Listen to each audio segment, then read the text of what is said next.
Are we live? Yes, we are. We're back again. As you can see above my head, it's Liverpool against Chelsea. People, deluded, I'm back again. Now, obviously, it's been a great weekend for some football clubs going back into the Premier League after the international break. Can't quite say that was the case with us Arsenal fans, as you know. Quite frankly, the Bournemouth popped our cherries. It's our first defeat of the season and our second defeat of 2024. And I'm sure many rival fans that are no doubt going to join the chat have been getting on to me on my live streams and my personal friends because my phone has not stopped digging. Let's remember that this has been Arsenal's first defeat. I know we're a big club, big Mikel Arteta, all these players. A club like us, in my opinion, the biggest club in the world. So we're always one defeat away from a crisis. Agendas are agendas, man. We have to hold it, man. Fortunately, it can't be our week. I saw Spurs come from behind. So Man United come from behind. We didn't come from behind. I don't really care about Liverpool versus Chelsea beyond being a neutral. I know some Arsenal fans will sit there and say, you hope Liverpool maybe win, get a bit of complacency going into next week. If that's going to be the case, you hope they draw. Obviously, Liverpool, Arsenal and City are fighting for the title. I'd rather Liverpool win. Like, you know, I'm not really fond of Chelsea as an Arsenal fan. So yeah, I'd rather Liverpool win. Draw is nothing. I do think this game, and I always fall for it, it's a big game. Two great clubs, two great managers, all that kind of stuff. It's one of the biggest fixtures of the calendar list, as we know. But it does feel like Liverpool versus Chelsea flatters to deceive a lot of the times.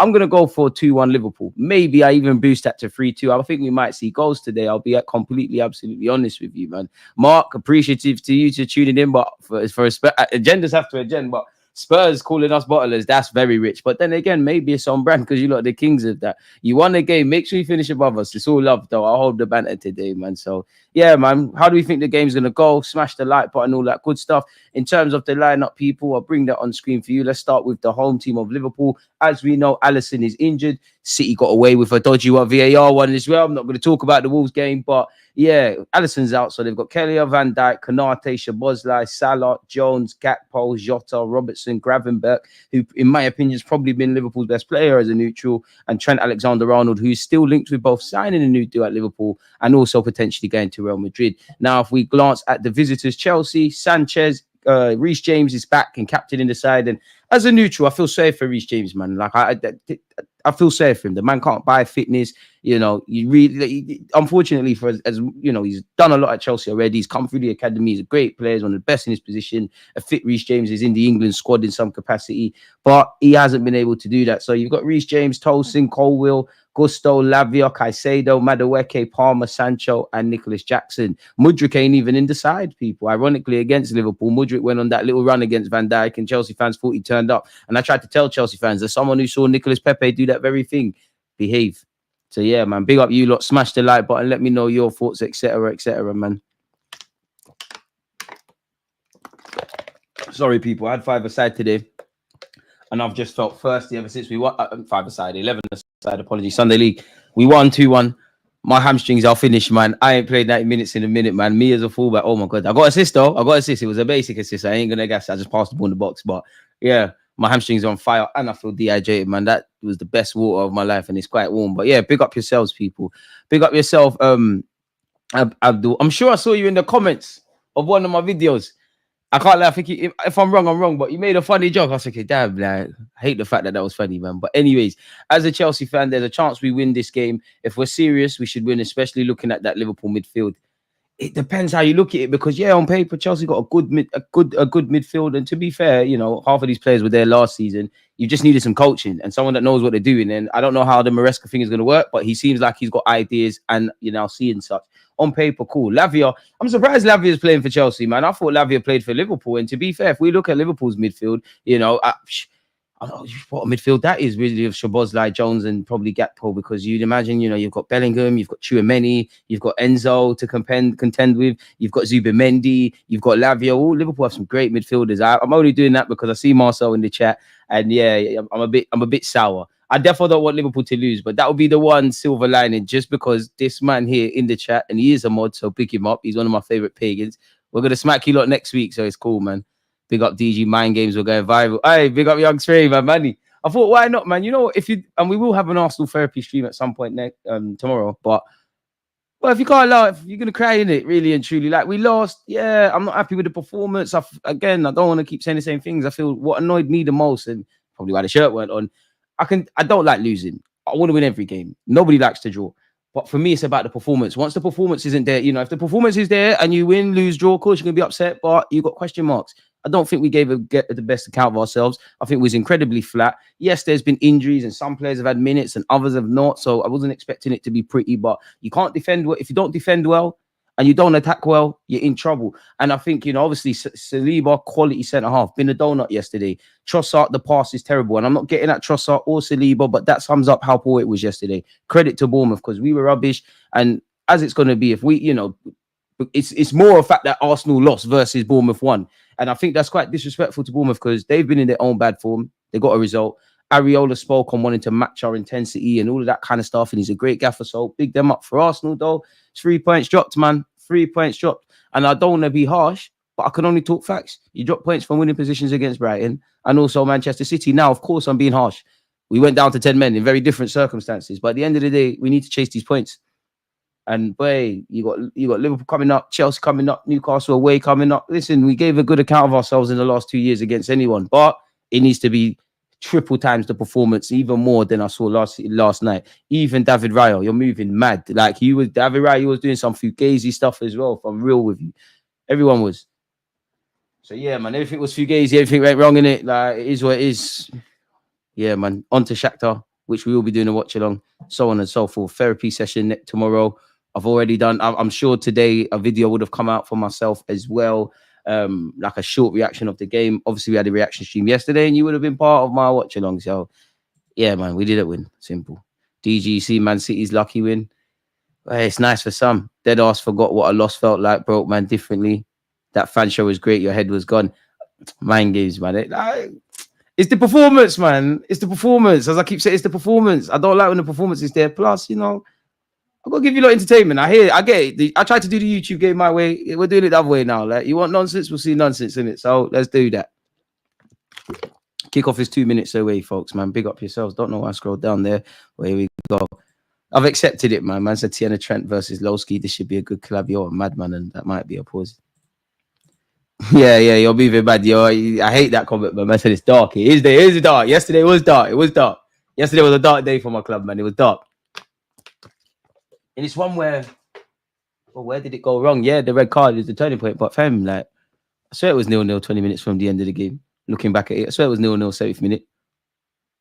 Seeing penalties and that. When has anyone else seen Justin Kluivert kick a ball? He was on the bench for Bournemouth. You can't be Patrick's son. He sourced us. And then the goal before that, like, it's one of those days, man. Liverpool bopping Chelsea 5-1. We'll cool down the result from yesterday. Well, not for me, because we'd still lost. But I'd rather Chelsea lose today. The game's the game. Draw's perfect. Either way, I either run bants at my Liverpool supporting friends or my Chelsea fans. So today's a bit of a winner. It's going to be half-hearted bants because I must admit, I don't like bantering other teams when my team didn't win, man. Like, it sucks. It really does. It really does. Like, I was at football with United fans and with some Chelsea fans, but mainly Spurs and United, because we all know Man United and Spurs fans, they're weird. They got these alliances. They should all sleep together. They're weird. It was annoying, but it is what it is. I've erased yesterday from my memory. I'm going to watch the game for a third time because first time was emotionally charged. Second time I was a bit angry. Third time I've accepted it. And yeah, I think the phases of play were terrible. I think we weren't the best playing out from the back. I think it was quite flat and stale. Yes, there's no Odegaard and Saka, so there's no real creative outlets. But I'm kind of damned if we do, damned if we don't. But we didn't create nothing. Not at one point did I say in that watch along or when I watched that game again. What a save, Kepa. That's a man that can't buy a game, really. He's gone from Real Madrid to Bournemouth. We've made him look good.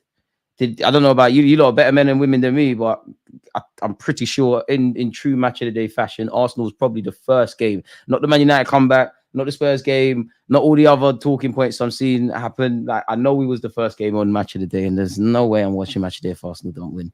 It's crazy. But yeah, man, we have to erase it. All we can do is accept it. When you're not angry, just disappointed like a parent. That's how I felt, DG. I hear it. I can't lie. There's nothing better than Arsenal tears. The game's the game, man. The game's the game. Kickoff is imminent, people. Unfortunately, I'm gonna have to remove the lineup just so I can start the time. I'll keep your thoughts coming. That's why that's centre back in the league. I'm moving mad. I don't want to hear Saliba praise from now. True feelings were on show last night. Let's not do any of that. Let's not do any of that. You support Spurs. You support Spurs. How much clangers has Romero dropped? Anytime Mickey Van der Ven's been asked questions, say what you want. I haven't seen Saliba get bent up like Van der Ven has this in the last couple of years. Look what Isaac did to him. Pause on that as well. Please have manners. Saliba has to hold his, he has to hold his licks. He was terrible.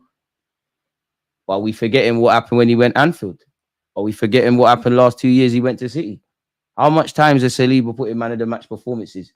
You would die for Saliba. You'll sell your left arm for Saliba at Spurs. Have manners. Agendas have to attend. That's how you know you're a real G. You've been great for like 230 to 200 games, 230 games. You have one L and they're on to you. He really is the next Van Dijk because the same happens with him. The game's kicked off. Run your agendas. But we're not going to do any of that. Because if we have to talk about Saliba, when are we going to talk about James Maddison, Spurs fans? Yeah, you won, but we're going to talk about James Maddison. You think I didn't see him get subbed at half-time and miraculously you turned the game around? I get onto Foden for not backing the beef. Boy, Maddison, the lights. The lights are very, very bright. Very bright. Reece James, it feels like, I couldn't tell you the last time I've seen him play football, but he's probably shown he's a bit rusty there. He's tried to find Madueke, it hasn't banged. I like Madueke. I don't think he's the best. I think if Chelsea get to where they're going, I think there's players better than you. But I'm a fan of his mentality, man. Mudryk could learn a thing from him. He actually believed in himself. He's clearly to be fair, he's a cocky bastard, but he's clearly a self-aware. And he thought, you know what? That Chelsea got all these great players. I can do something here. And he's done it. And he started in a big game today. Tosin, who I still can't believe, but I'd say Spurs, Chelsea bought him. And obviously, Haaland, when my FPL team's concerned, Haaland threw up duds. Saka didn't play. Salah, you have to do something today. We're in big trouble, man. Big trouble. DG was a menace yesterday. Saliba holds a lot of stuff, DG, both on and off the pitch. I don't know what any of these footballers do off the field. That's their business. You know, as long as you're just being upstanding citizens to society. Yeah, I just watch football, man. I don't know. Like, people always say that about Saliba. I don't know any of that stuff that happened. Konate. I know it's bad, man, but you know, Liverpool win, Konate, clanger, that'd be all right because Liverpool fans are already starting to do that. Oh, Konate is better than him. It's been a tough couple of weeks for Saliba, though. He rubbed out for France. Got sent off yesterday. Why have we got so many red cards as well? What are we doing? Like, 8 games into the season, there's been like 3. Lavia, that's a lovely drop of the shoulder to evade Jota, and he's found Cole Palmer. Cole Palmer on the ball up against Curtis Jones. Finds Reece James. Midfield battle's going to be crucial, man. I'm even mad. Was going to say DG doesn't cop up cup count because if so, he might be on. I don't know, man. I thought if Saliba got a straight red, that's 3 games out. But some people were saying in my comments that he's not. So I guess we'll have to see, or I might have to type that in on Google. Madueke on this right hand side. Oh, a decent knock from Reece James, to be fair. Hasn't gone anywhere. He's here with Cody Gakpo.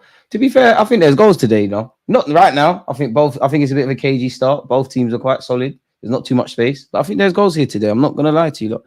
I think there's really and truly, I think there's goals today. Tosin being instructed to go all the way back to his goalkeeper. Hold the L with grace. We have to, man. It's just 2 counter-attacking teams. Our red card record moving like Vieira days. It's ridiculous. It's Sunday League. Now, all the contexts have been different. You know, for me, I think personally, the City game, I think Mr. Trossard knew what he was. I think Trossard knew what he was doing.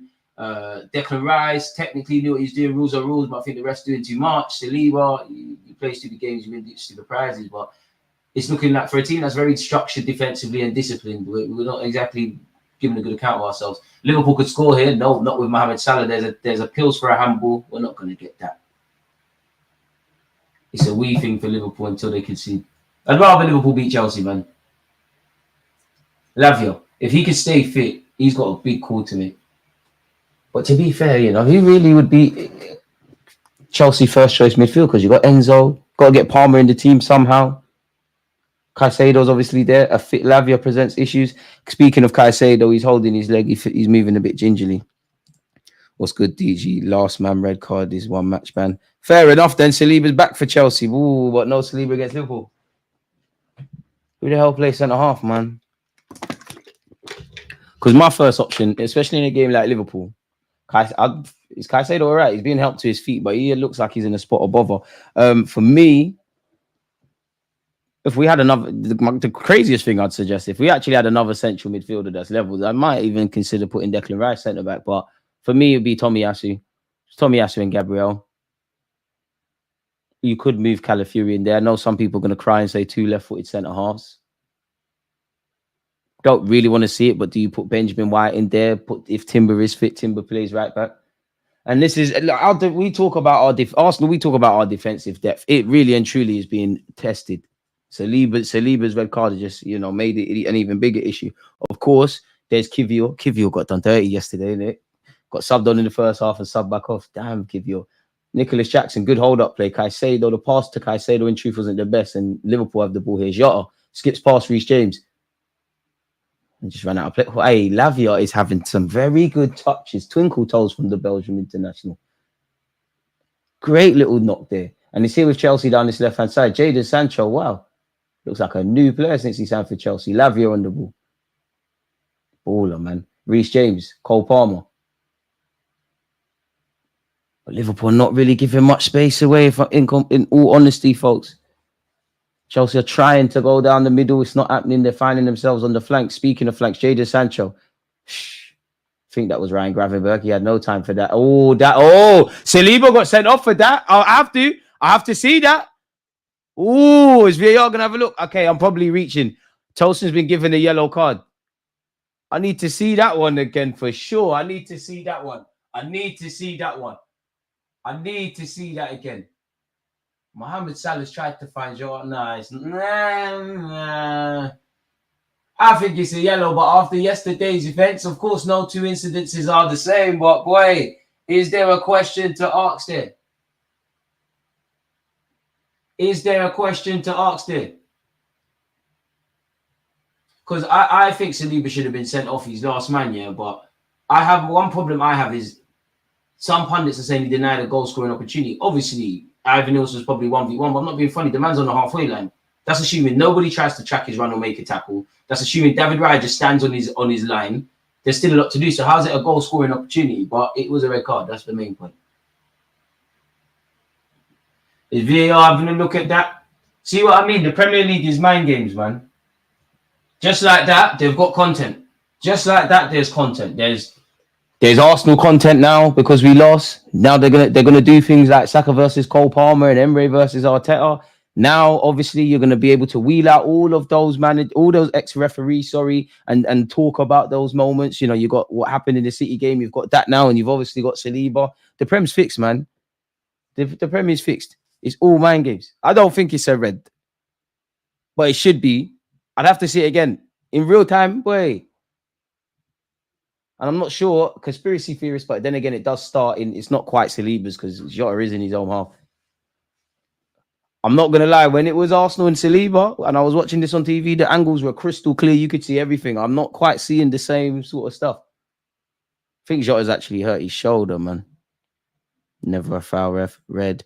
5 years, 800 million, and still an inadequate squad. We ain't really spent 800 million, though. Come on, man. Arteta and Edu, if they've spent 800 million, we're moving mad. Calafiori playing right back as well if there's no Timber or Partey right back, but I don't like it. Oof, boy. And this is the issues now when you've got a Saliba suspended, when you've got Odegaard out or touch and go, like the health of the squad is being tested and it's not looking good. A couple of players have just come back from injury. Sterling or Sancho, DG Sancho, man. Pick up Sterling, but Sancho, man. I'd rather sit Jadon Sancho. He's younger. Sterling's not a bad player, but what you see is what you get at this moment. He's more versatile. I prefer the way Jadon Sancho plays football as well. I don't think Sterling's a bad footballer, but I think he's quite inadequate if you're not going to just put balls in behind for him or it's not an open game. I think he's quite pointless.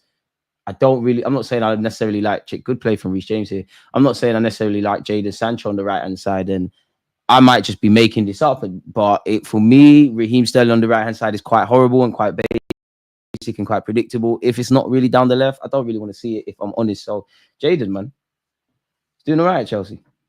Ten Hag is looking like the problem. Jota back up to his feet and he's found Salah. Salah, if anyone from Liverpool scores today, you need to get a goal or an assist. The FPL team is struggling. Mohamed Salah skips past one, past two, can't quite fashion a shot. Not quite sure what he's done there, but Liverpool have lost the ball. Saying that, they've won it back. Cole Palmer, of all people's giving it away. Liverpool up in the ante, I'm not going to lie. They've got Chelsea camped in their half. They're not letting Chelsea out. They're starting to smell blood. But they're not in areas where they're necessarily going to hurt Chelsea. If we haven't smashed the like button, make sure we're doing such. How many cars today, DJ? I'm going with 10.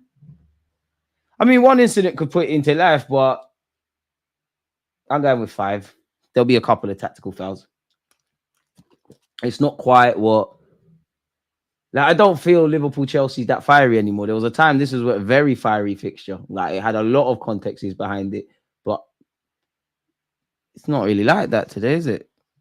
Not going to lie, even Kai made a better impact in his first few games than Sterling. He needs to pull his weight. But you're right. You are right, yeah. But I think the contexts are unfair to Raheem Sterling in that. I definitely don't think it was sunshine and rainbows. Obviously, when Kai Havertz signed, you know, there's plenty of talking points around. Was he good enough? Is he good enough? All of that kind of crap. But you got to play yourself somewhat into form. Like, you got the charity pen against Bournemouth. Whether, you know, you weren't working in midfield, but you was playing. Like, you was genuinely playing. And, you know, so you're going to get fitness.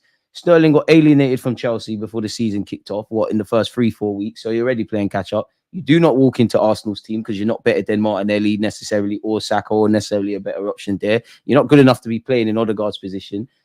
It's very difficult when you're not, you know, you're essentially playing catch up for fitness. You're only getting 10 or 20 minutes. Now, the only way you're going to get more minutes is if you take your chances. And he has obviously got more minutes in recent weeks. So I don't necessarily think that's fair. That's fair, man. I do think Sterling could do more. I think Sterling was unfortunate. I don't think he was having a great game, but for obvious reasons, he was unfortunate yesterday in that we went down to 10 men. 10 men. Someone had to come off. So, yeah, but it is what it is. I can't say Sterling's shown me anything to think, oh, you know what? Get him on a permanent. Mourinho Benitez era was like a derby. It was, man. Maybe when both teams, mainly Chelsea at the moment, were in better stead. Tosin. Sanchez, who has a mistake in him. I definitely want to see another Spanish goalkeeper have a poor game after David Raya. That's a ball from him into Jadon Sancho. Sancho's got a lot to do, but that's an absolute great pass from the Chelsea goalkeeper. Jadon Sancho finds Gusto. Lord God, Gusto, what is that? Got completely under it, and hopefully no one in the stands have been hitting the head. That was horrible, and he's killed a promising move. Has to do better there. Very good long ball from Sanchez of Chelsea, if I'm honest. Fair enough. Poor creativity here. Just wait for a long diag to Salah and Diaz. I hear it.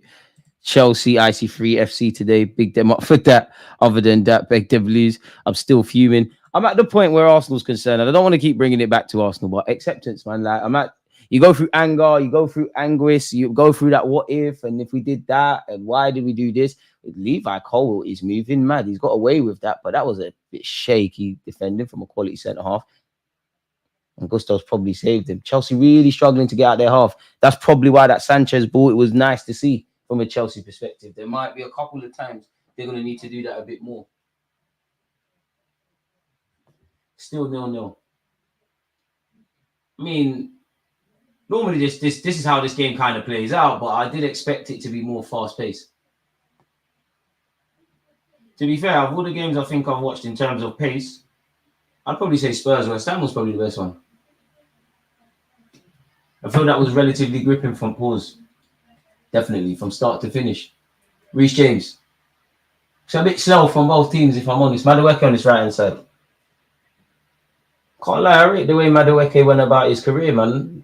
He left Spurs. Obviously, I'm not saying he wouldn't have come through at Spurs, but he left Spurs because he felt the PSV thing was a better development. Went PSV, played in Europe, did what he's doing, and now he's playing for Chelsea Football Club. Just shows what happens if you get outside your comfort zone. Sancho ain't got the mentality. Remember, he was talking smack to Saka at that England camp. Look at the difference now. I hear you, and I'll run the agendas. Madueke down this right-hand side. Caicedo, he needs to do better. I don't know if that was a cross or a shot. Big chance for Chelsea. Even though I'll run the agendas, that's a bit harsh, man. It's a bit of banter between Sancho and Saka. Obviously, you look like a donut. But yeah, I don't want to question Jadon Sancho's mentality because, obviously we saw what happened to him, Saka, Rashford. I do think them three, along with Raheem Sterling, we all know, how it even indirectly Paul Pogba. We all know here, people, because you're all sensible, because you're rocking with the best YouTuber. We all know the talking points off the field unrelated to their performances. So I don't really want to do any of that. Well, come on, man. I don't want to. If you know, you know. But the youths that look like Sancho, they're always temperamental. You've got, I'm sure we've all got friends that look exactly like Jadon Sancho, and they're all, none of them are balanced. But Sancho looks like he's got stability. The manager believes in you. He was a boyhood Chelsea fan. Obviously, you're back in London. And it's nice for me to see him like, you're just getting your head down and playing, man. With Jadon Sancho, there was always a lot of noise, especially around Ten Hag. And I wouldn't say he set the world alight, but he's played to the point where Ten Hag, wait, United's attackers are underperforming. Sancho's gone over to Chelsea and in 2 minutes looks a bit better. It's even more issues for you. This is a good phase of play from Chelsea, and it's here with the man of the moment, Jadon Sancho. I'd rather him than Sterling. Go back to that. Him over Sterling all day, every day. Obviously, if Sterling was fit and scoring goals, I might look at it differently. Mario Gusto, is that a corner or is that a goal kick? Ref's gone for a goal kick. Sterling is immature. He does present himself that way. Smash the likes, people. Appreciate that. Do you think people overreacted yesterday? We had 10 men, no Saliba, no Odegaard, Saka, Timber. We can reevaluate after the Liverpool game next week.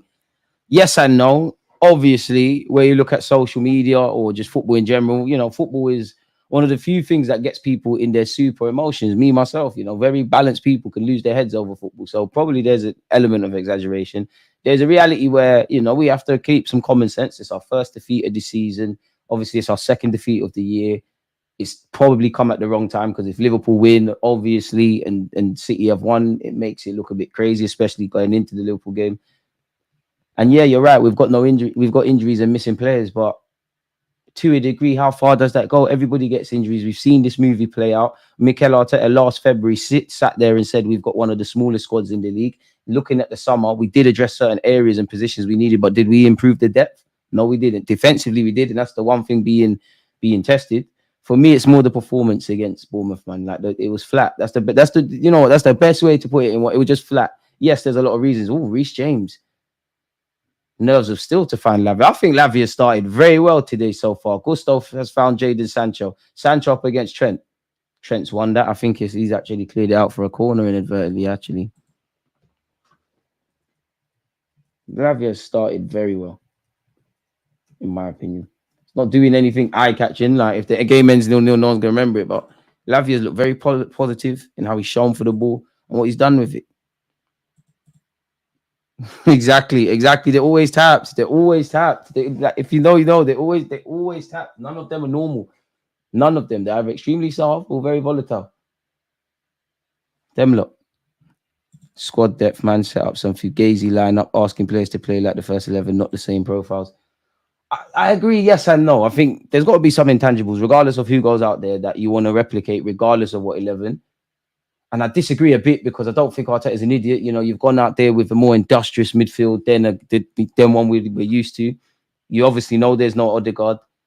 You know Saka isn't Sterling and he ain't versatile like that. So I think he's kind of used what he's got. But it didn't look like there was a solution to create anything really and truly yesterday. We just went through the motions beyond the obvious of conceding and red cards and that, just going through the motions. It's like we was playing football for the sake of it. Now, obviously, I know the players want to win and all that jazz, but that's what it looked like. I know there's been injuries and certain people have gone off and played for their country, so there might be an element of fatigue. Certain people, Mikel Moreno, probably the best example, still a bit rusty. Gamble didn't pay off. Because, you know, we could have tried something different and the same reality happens where Arsenal's concerned. So Arteta couldn't win in that regards. Curtis Jones has done very well against Cole Palmer there. But could you argue, and at the time, I don't want to be a hypocrite because I wasn't against what I saw on paper, but could you argue, could you have kept Trossard in that role? Could you have put Sterling on the left and done something else in that regards? Could you even played Ethan in the middle? Could you have, you know, one of Declan Rice and Partey? Could you have played Ethan? Could you even played Ethan on the right-hand side? Because I personally think in the short term, Ethan, Arteta knows more than me, but Ethan could do a thing out wide. You could easily play on that right-hand side, and you could argue at least he's got more gears to his game than Jadon Sancho, than Raheem Sterling. Sanchez is playing with fire, and he almost dropped a clanger there. Reece James passed him the ball back, and he waited eternity there. And I thought Cody Gakpo, but just might nick that. So yeah, man. Could you have started Martinelli? Obviously, Martinelli has injuries and all those things, but being devil's advocate and being an ignorant football fan, surely Once your name, that's a poor pass from Reece James. And that's why it's called a hospital pass, because Lavia's done very well, but Lavia's got a kick for his troubles. Could you argue, yeah, like once you're named in the matchday squad, whether you're one of the subs or you're starting, the injury thing beyond the obvious, it goes out the window because you're on the, God forbid, if there was another injury in the warm-up, Martinelli very well could have started. Jadon Sancho tried to skip past Trent. Ooh, he tried to bamboozle him there. He's trying to appeal for a penalty. I don't know his reaction. He always looks a bit techie like that. I think he's reaching there. Chelsea have the ball. Lavia, this guy has been good today, man. The little drops of the shot. He's a good midfielder. Cole Palmer, been a bit quiet, but someone like Cole Palmer can make anything happen in a second. And he's going to have to deal with a lot because now you're a marked man in the Prem. And you ask Saka, you ask Salah, you ask half of these players, you're going to get many kicks for your troubles, which he does already. Should have played Ethan. For me, it looked like Arteta didn't have any solutions yesterday, man. Like, I'll be real. It didn't look like there was any solutions for me. Ethan could have easily, I'll die on that hill. I think in a game like that, Ethan could have played out wide. If it don't work, sub him. We were just rubbish yesterday, man. Like, we were rubbish. And that's okay. Well, it's not okay, but like you just gotta be honest. Like we were crap. Like sometimes there's no sometimes you lose and you play well. Sometimes there's no positives. It's just how life is, man. What? There's like 30 odd games left. You know, you beat Liverpool, nobody cares about, well, you do, but nobody cares about the Bournemouth thing. Colwell's done well to find Caicedo. Caicedo attacks the space and he's dribbled forward. Jadon Sancho's seen a lot of the ball, and here he is again on this left-hand side. Poor from him, really, in terms of attempting to find Gusto. Chelsea's turn to have Liverpool kind of stuck in their own half and struggling to get out of their own half. It's been a bit of a chess match at this moment in time. Good ball from Caicedo once again to this left-hand side. Madueke must be thinking, you know who we play with two wingers? Jadon Sancho. And to be fair, you know, you got to probably credit Joe Shields and, you know, the City influence that Chelsea have, because it's seen you probably get Jadon Sancho over the line. So obviously get Tolson on the free. You know, you'd imagine the ex-City staff had some sort of say in that. Gone for Lavia as well. Who Joe Shields, ironically, you know, you look at someone like Joe Shields, Lavia was at Southampton as well. Cole Palmer, obviously, and I must admit, I mean, obviously, I wasn't screaming sign Cole Palmer, but I'll tell you how you missed that one, man. Especially with what we're seeing now. I don't think that's a pen for Jadon. I don't blame Maresca and Cole for appealing for that, but yeah. No clue why Tolson just touched the back of, or stroked the back of Trent's head. It's a bit wide-ish, but okay. Gusto, it's a short taking set piece routine. I'm not quite sure what Chelsea's plan was. Is Reece James and Cole going to put into the box? Thought Jadon Sancho could have received it. Oh! It's delivered. Kelly has headed it out, I mean, boxed it out, and nonetheless, I think an offside flag has been risen, but yeah. By the way, happy Sunday to all of you lot. Happy Sunday to everyone around the world, apart from the linesman today in Sunday League. He was being one of them, like, he's just putting his flag up, like, every time he's putting his flag up. Kelly, well, that's good play from Kurt Gravenbeck. The composure level of these Premier League midfielders to receive the ball under pressure and whatnot is crazy. Curtis Jones, I love the way Curtis Jones plays in the pockets, man. I just think he picks up injuries. He's a player, man. Whenever I think of him, I just remember Arsenal versus Liverpool's under-21s, and Bellerin was coming back from injury. I'm surprised Bellerin never suffered a setback, because the things he did to Bellerin in that game, oh, Lord. Come on, you Blues. Come on, Chelsea. John, big up you, but I can't say I agree with that. There was no cohesion and no connector. The gaffer waited until the 83rd minute to solve the problem. Ethan should have started or been introduced earlier. When he's done that, I think you're right. I think Arteta had no plans. He just said, you know what? Get some minutes, man. Get some Premier League experience. It is what it is. It is frustrating as an Arsenal fan, though, seeing us down to 10 men so many times. Kanate, Mohamed Salah. So far, Gusto's done well. Salah, Jota. Poor from Jota, really. I did think he was being pulled, but ref has said it's not sufficient for a foul. Lavia, he is a baller. Guys like this is what I want. I mean, well, I was saying Arsenal signed Lavia, and I'm sure a lot of you were. The summer we signed Declan Rice, I genuinely thought we were going to get involved. Reece James, dilly-dallying on the ball. Reece James is a lucky boy there to get that free kick. He's done all right in his first comeback. He looked a bit rusty, naturally. Lavia would have been perfect. You see, if we signed Lavia when we signed Declan Rice, it would have been lit. There's no coincidence. The man's staying fit. Is starting to see the quality. Nah, I think that's a bit of play. I think Reece James overplayed there. Oh, Madueke could be in here. No clue what Robertson was doing. Madueke. It eventually fell to Cole Palmer. It's been hooked clear. No, it ain't. It's here with Caicedo. No clue what Caicedo was doing. Van Dijk sends it away. Big chance for Chelsea. You just wonder games like this. All those lack of taking those chances come back to bite you. The game's starting to open up. Colwill up against Salah. Salah puts the burners on. It's a good little battle between both of them. I thought Colwill did all right. He did it. Salah's too strong. He stayed on his feet. And he's been bitten at again. Salah's looking for a pen. Salah, you're acting. That's definitely not a pen. I think you're looking for that. Purely look at the strength you showed. I think if you wanted to stay on your feet and make something happen, you could have. I don't think that's a pen. I think Salah's peed off that. He should have had a free kick. He played the advantage and he just wants to foul. Now that's not a pen. Nah. Ooh, I mean, you've seen them given. If I'm honest, let's get a closer look. I don't think that's a penalty, man. Nah, man. Salah's looking for that. Can't lie. Levi Cole was in the trenches, boy. He was in the trenches. As a centre half, it must be like hell when you're forced out wide. That was a good battle. I think he did all right, but Salah's an annoying player, man. It's the strength. And I know Chelsea have won a lot of things, and Onslaught has been yellow carded, by the way. I know Chelsea have done a lot of things, but I just wonder if Chelsea fans sit there sometimes and think, what would it have been if Kevin De Bruyne worked? What would it have been like if Salah worked? There might have even been someone else. Trent, Canate hooks clear. I think both teams have thrown jabs. Oh, Liverpool could be in here. No, Curtis Jones, you're taking 20 years. No, they can't. Liverpool could have been in there. Curtis Jones, that ball needed to go in 20 times earlier. Salah's gone for the shot. It's fallen to Curtis. Oh, Colwill's in trouble there. That's a pen. Colwill's clumsy. That one there, that was a trailing leg. I like Levi Colwill a lot, but you're a bit booky sometimes, man. You and Rico Lewis were moving mad for England. It's quality centre half, but these are the lessons you have to learn. He's had a mad minute or so.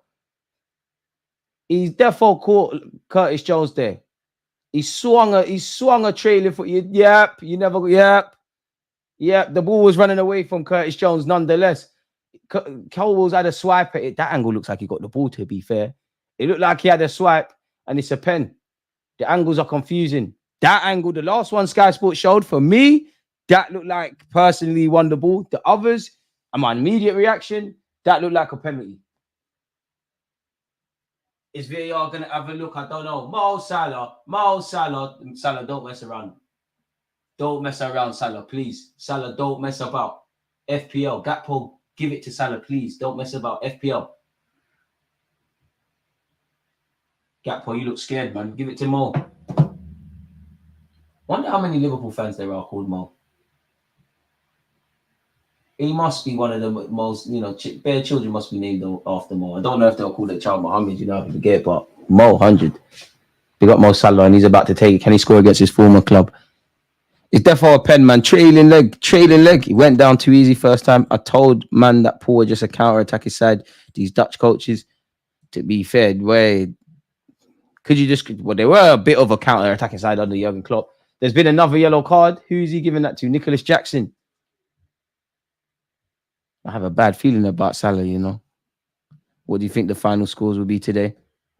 What would it be? 2-1 Liverpool. But who knows? If this pen explodes this game into life, there could be goals today. And it just feels like the ref wants to make another decision. No clue why my alarm's gone off at 5 p.m., but it has. Mohamed Salah scores. You know what Mo Salah does. Liverpool have drawn first blood. A former Chelsea player has come back to haunt them. I mean, we've seen it over the years. Is it really that much of a shock? Mo Salah scoring or Mo Salah scoring against Chelsea? He's done it from the spot. Liverpool 1, Chelsea 0, people. If you haven't smashed the like button, then what are you doing? I don't feel Levi Colwill can have any complaints, if I'm completely honest with you. I did think it was a pen. I do think it was reckless. I do think it was clumsy. I don't think Chelsea are out the game, though, but it's been, as I said, a mad kind of 90 seconds. Mad kind of 90 seconds. Boy.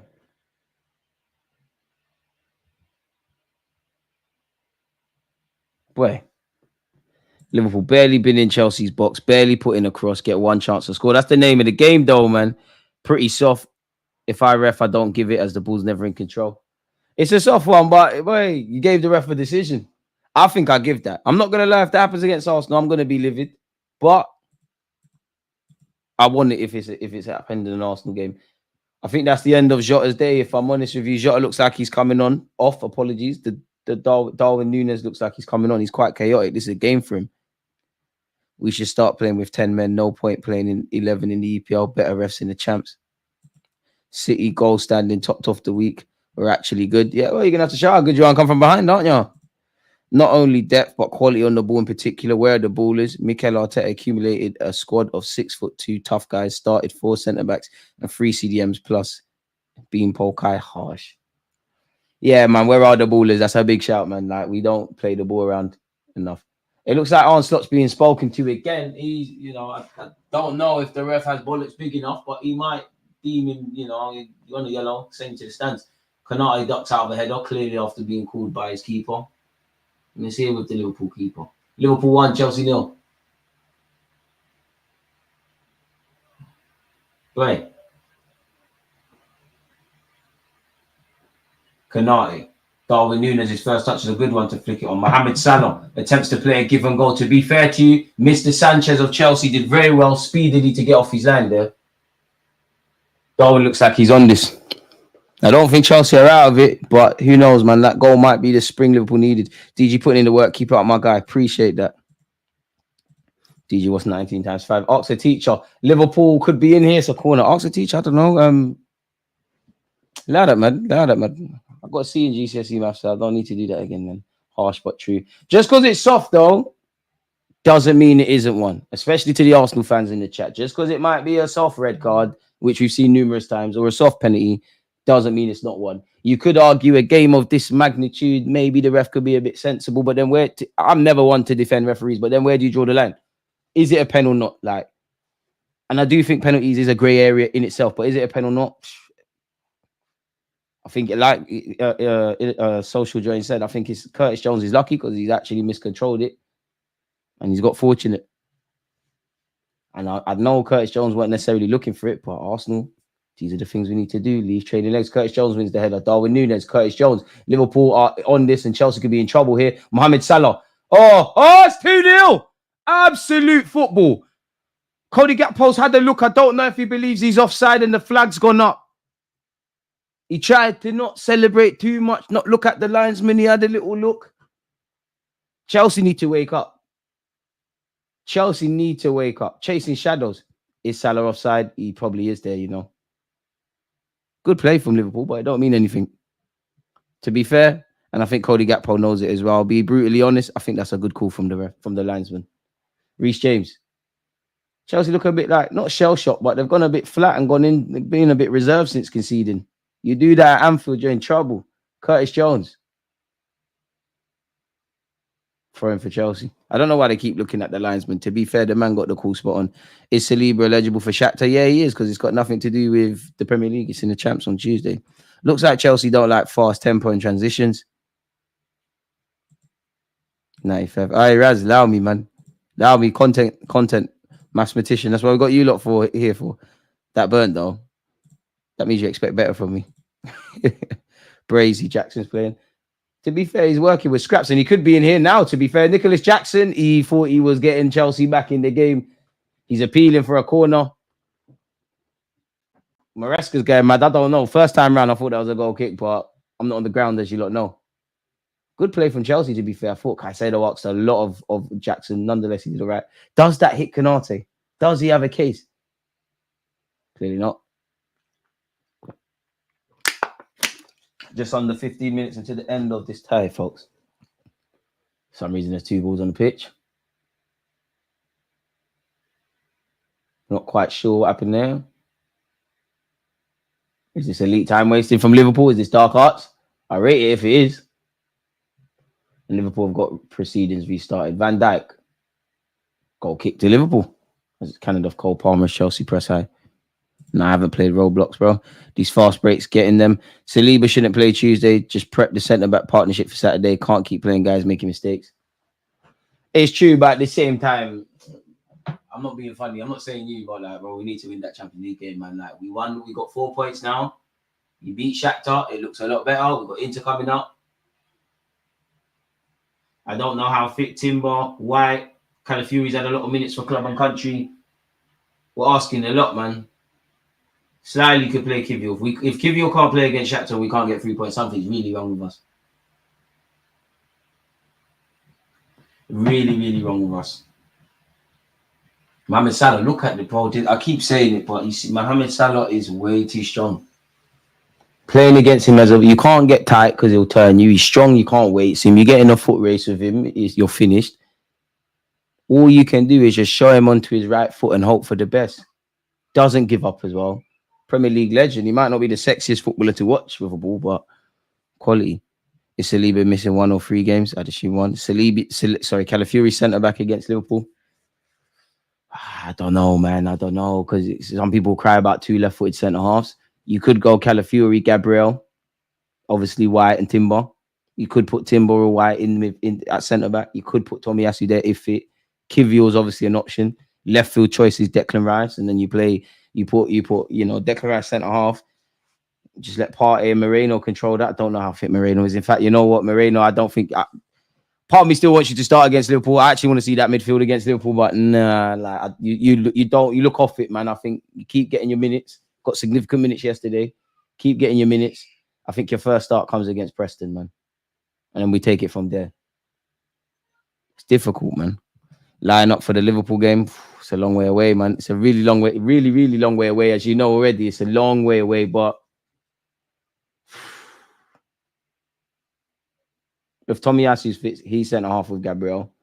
But probably Calafiori, Gabriel, Timber, White. Obviously, David Raya. Partey, Rice, Trossard, Martinelli. And we hope Saka's there, innit? Cody Gakpo on this left-hand side. Skips past Reece James. Poor pass from him. What do I know? It's a good pass to Szoboszlai. Szoboszlai needs to do better. Need to do better. Has to score that. Let's hope for your sake it don't come back to bite you. Should be 2-0 Liverpool. It's not. Caicedo, he's looking a lot better in a Chelsea shirt these days. Reece James, he definitely ain't got 90 minutes in him. He's looking knackered already. Tommy ain't fit till January. Moreno is nowhere close to Prem speed. He looks as slow as Xhaka did when he first came here. Ready. Might have to sell Kivy stocks. Yesterday was crazy. I'm not going to lie, man. Kivy, I don't think we could get out to him yesterday. It was just part of the savagery. And you had to get sub because we had to try and chase the game. Humiliating, I guess, when, ego's going to be bruised because you got subbed on and off. But, yeah, Darwin Núñez done very well. How much times is Levi Cole going to pull his shirt? He's done very well. He's earned a free kick. Hopefully, Zini back for Shakhtar. I don't know if that's confirmed. Oh, my God. Zinchenko's even an option going into Liverpool. And not for me, but he's fit. Damn. Last comment out was quick, man. Szoboszlai, Jota. The pace of the game is going to suit Liverpool. They've got the lead. They're not. If the pace of the game is like this, they're not necessarily going to be troubled. Trent Alexander-Arnold doesn't get it from Gravenberch. Thought he would give it to him. Gravenberch. Szoboszlai's gone back to the Dutch midfielder. He's found his French centre-half colleague, Konate. Liverpool in control proceedings. Who the hell put stocks in Kivio? Yeah, Kivio stocks is crazy, man. I do think he gets agendaed. I agenda a lot. I just don't think he's levels, man. Like, you're not really good at anything, and I just find you quite average. And if you're not a savage, then yeah, I just think you're a bit soft, man. I thought you might go in the summer. I'm happy you stayed because, boy, we need everybody we can get. Can Chelsea get back into the game? Jadon Sancho's been a bit quiet, but here he is against Trent. I think he's very fortunate there because he lost control of the ball, but Trent's nicked in, and it's another corner for Chelsea. Boy, you know what? You would want to see another goal in the. You know what? Goal in that 1-1 at halftime for the neutrals, the second half could be absolutely crazy for us. Had hope. I never had hope for Kivio, man. I think he done all right. I think he's had some really good spells in the team, especially when Arteta eventually dropped Rob Holding for him. I think he did well. Don't think he was tested like that, but the start of this year, I think he did well. I just think you're shaky, man. I'm not going to agenda you tomorrow, but I just think he's shaky, man. Like, I started looking at Kivio funny when he was playing with his boot against Brighton. He ducked out the header in Portugal. I was like, yeah, man, this ain't This ain't one. This ain't the one. No clue what Caicedo's doing there, but he's still got the ball. It's earned a throw-in. Smart from him, really. Pardon me. These games show why Odegaard, Barella, maybe Pedri are rare profiles. I think he's gone. Kivy always gets put in a bad light. Arteta brings him on when things are about to go to ish. He's just not levels like with Kivy. You're not a bad player, but like, what are you outstandingly good at? Like Ben White's fairly solid. Timber's obviously got his attributes. Calafiori's got his. Tommy, you know he's spot on defensively 9 times out of 10. Kivio ain't got nothing like that. Zinni, I'm not saying Zinni should be playing, but you know, middle third, final third, if you got a lot of possession, he might make something happen for you. Kivio's not really a good passer, not necessarily the best of defenders. That's a ball from Mohamed Salah if it gets there. Tolson's done very well for Chelsea. When he ducked that shot at Sporting, I knew it was over for him. Calafiori's probably better off at centre-back anyways. He's great, but he gets beaten for pace a bit too much for me. I hear that. I think his future does probably. Well, I say that. You look like left-back is you at Arsenal, but then you also look like, I agree with you, that your future is as a centre-half. But could you argue, like, I wouldn't say he's indisciplined, but he's not the most disciplined of individuals. At centre-half, obviously, you can get away with it to a degree at full-back. Centre-half, I don't think you've got those same luxuries, man. But yeah, I don't think we can sit here and blame Kivio. We've got 5 minutes to go into the end of the first half. Again, courtesy of a Mohamed Salah penalty. If you're just tuning in, smash the like button, by the way. Liverpool leading a goal to nil. Curtis Jones. Just think Chelsea have gone a bit quiet. I thought I saw Lavia quite positive. Sancho seen a lot of the ball. It's like Chelsea, since they've conceded, they've kind of gone back into their shell. Nicholas Jackson's down. I don't know if that looked like it was off the ball. The ball's gone out. Is he done for? I don't know if he's holding his knee, his quad, his back. Sorry for yawning, or his hamstring, people. Calafiori's skills is wasted at centre-back. He's a good attacker. I agree and disagree. I think you're spot on defensively. I still think, you know, I saw you thrive at Italy in an attacking sense. He still drives forward. I must admit, I think the left-back is your thing for now. I'm more likely to play Calafiori centre-back than Timber, if I'm honest. Timber's not a bad centre-half. Obviously, he's done his thing, but I don't know why. I'm just very reluctant to play Timber at centre-half. People forget Calafiori is only 22. A lot more to come from him. Kivio has poor footwork. He's not athletically good either. Look at the difference between Calafiori and Kivio. Cal has been here 5 minutes. The character difference is massive. The problem with Kivio is if you're going to be dead on the ball, not that good defensively, you've got to have heart, and he looks soft and not confident. He looks like a shy lad, man. It takes me back to, like, I saw he had some comments when he first signed. We won the Community Shield. Like, he didn't really want to take a picture. Rob Holding and that had to kind of gas him. He seems a bit of, I don't know you from nowhere, but he might be, you know, he might be a big character in the dressing room, but you seem an introvert. You seem scared. Like, you seem a bit reluctant to puff out your chest and let people know how you mean. And I'm not saying that's the only way, but for me, when I'm saying this about defenders, attackers, and them kind of characters, cool. But when he's saying this about defenders, it's a bit scary. Prem is too fast for Kivio, and he does not process the situation fast enough. EPL is not for everyone. I agree with the speed of thought. I do think he could cut a Prem career. I think he just I don't think he's ready. I'm not saying he'll ever be ready, or I hope he was, but I think you need a year, respectfully, maybe at Fulham or Crystal Palace. You need a year, man, in the Prem, like playing somewhere. I just think it's a money-making thing with you now, man. Can we send you back to the Italian market at a profit, or at least break even? But even that, if we skip forward to January, I can't sit here and say I'm selling Kivio. If we get offer we can't refuse, and players are fit, and we even bring in a defender, and the landscape looks different, then yeah, but Kivio, like, you can I've said this before, but you can make a case of Arsenal selling Kivio, selling Zinchenko, Gabriel Jesus. Who else could there be? Several players. I really wouldn't do any of that in January. In the summer, we can have conversations. It looks like Nicholas Jackson will be coming back onto the pitch. Liverpool have had 3 shots, 2 on target. Chelsea have had 2 shots and none on target. The goal that has broken the deadlock was via a penalty, so it's not really been the free-flowing, open edge, keepers forced into saves kind of thing we'd expect.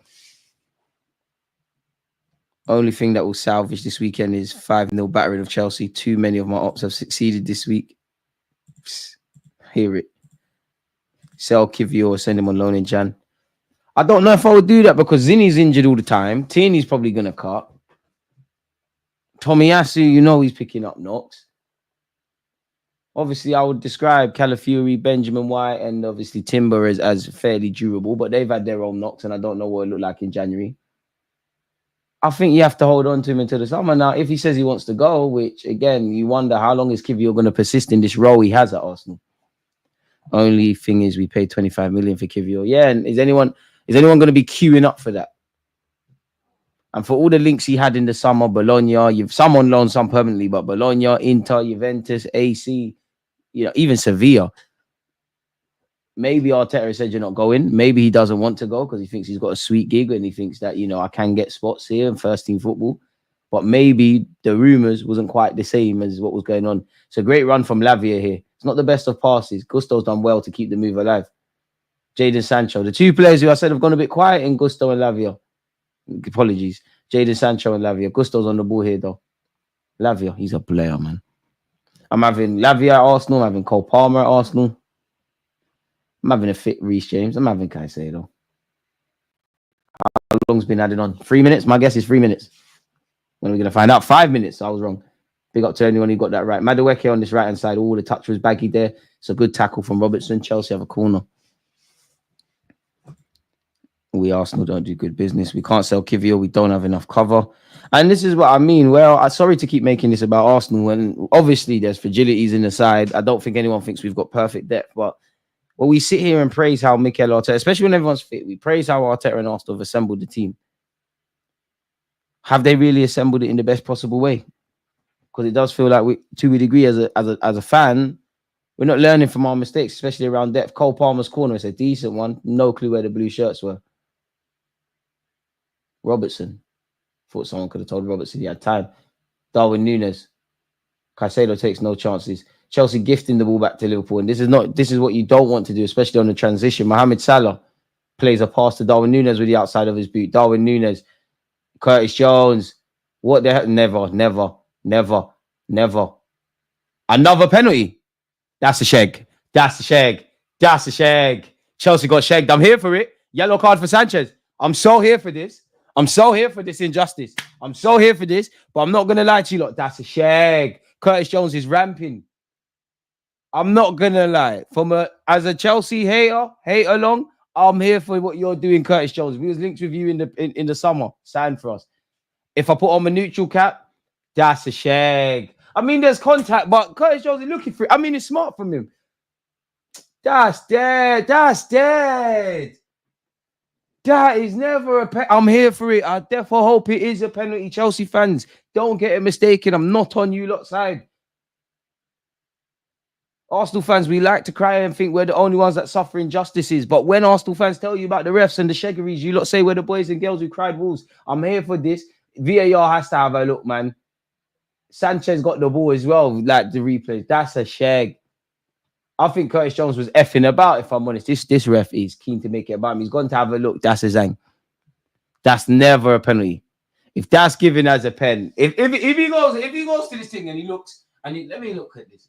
If he goes to this thing, he looks and he comes back and he said it's still a pen, he's an idiot. That's never a penalty. I hope he gives it though. He ain't gonna give it.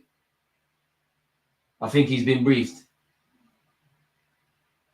I thought Sanchez got the ball. I don't know what you want. Obviously, there's a bit of a follow-through, but this is football. What do you want Sanchez to do? Like, I barely listened in science, but ain't this physics and motions going forward and all this? And, you can't just disconnect your leg. Like, this is footy. And keepers are mad anyways because Sanchez could have easily got Kalas there. I personally thought that was good goalkeeping. And the saddest thing is Sanchez got a yellow card as well. I think that's mad.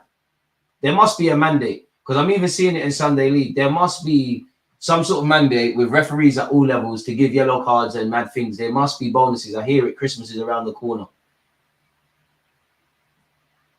Even looking at that, he's surely going to rectify his wrong decision. VAR, no penalty.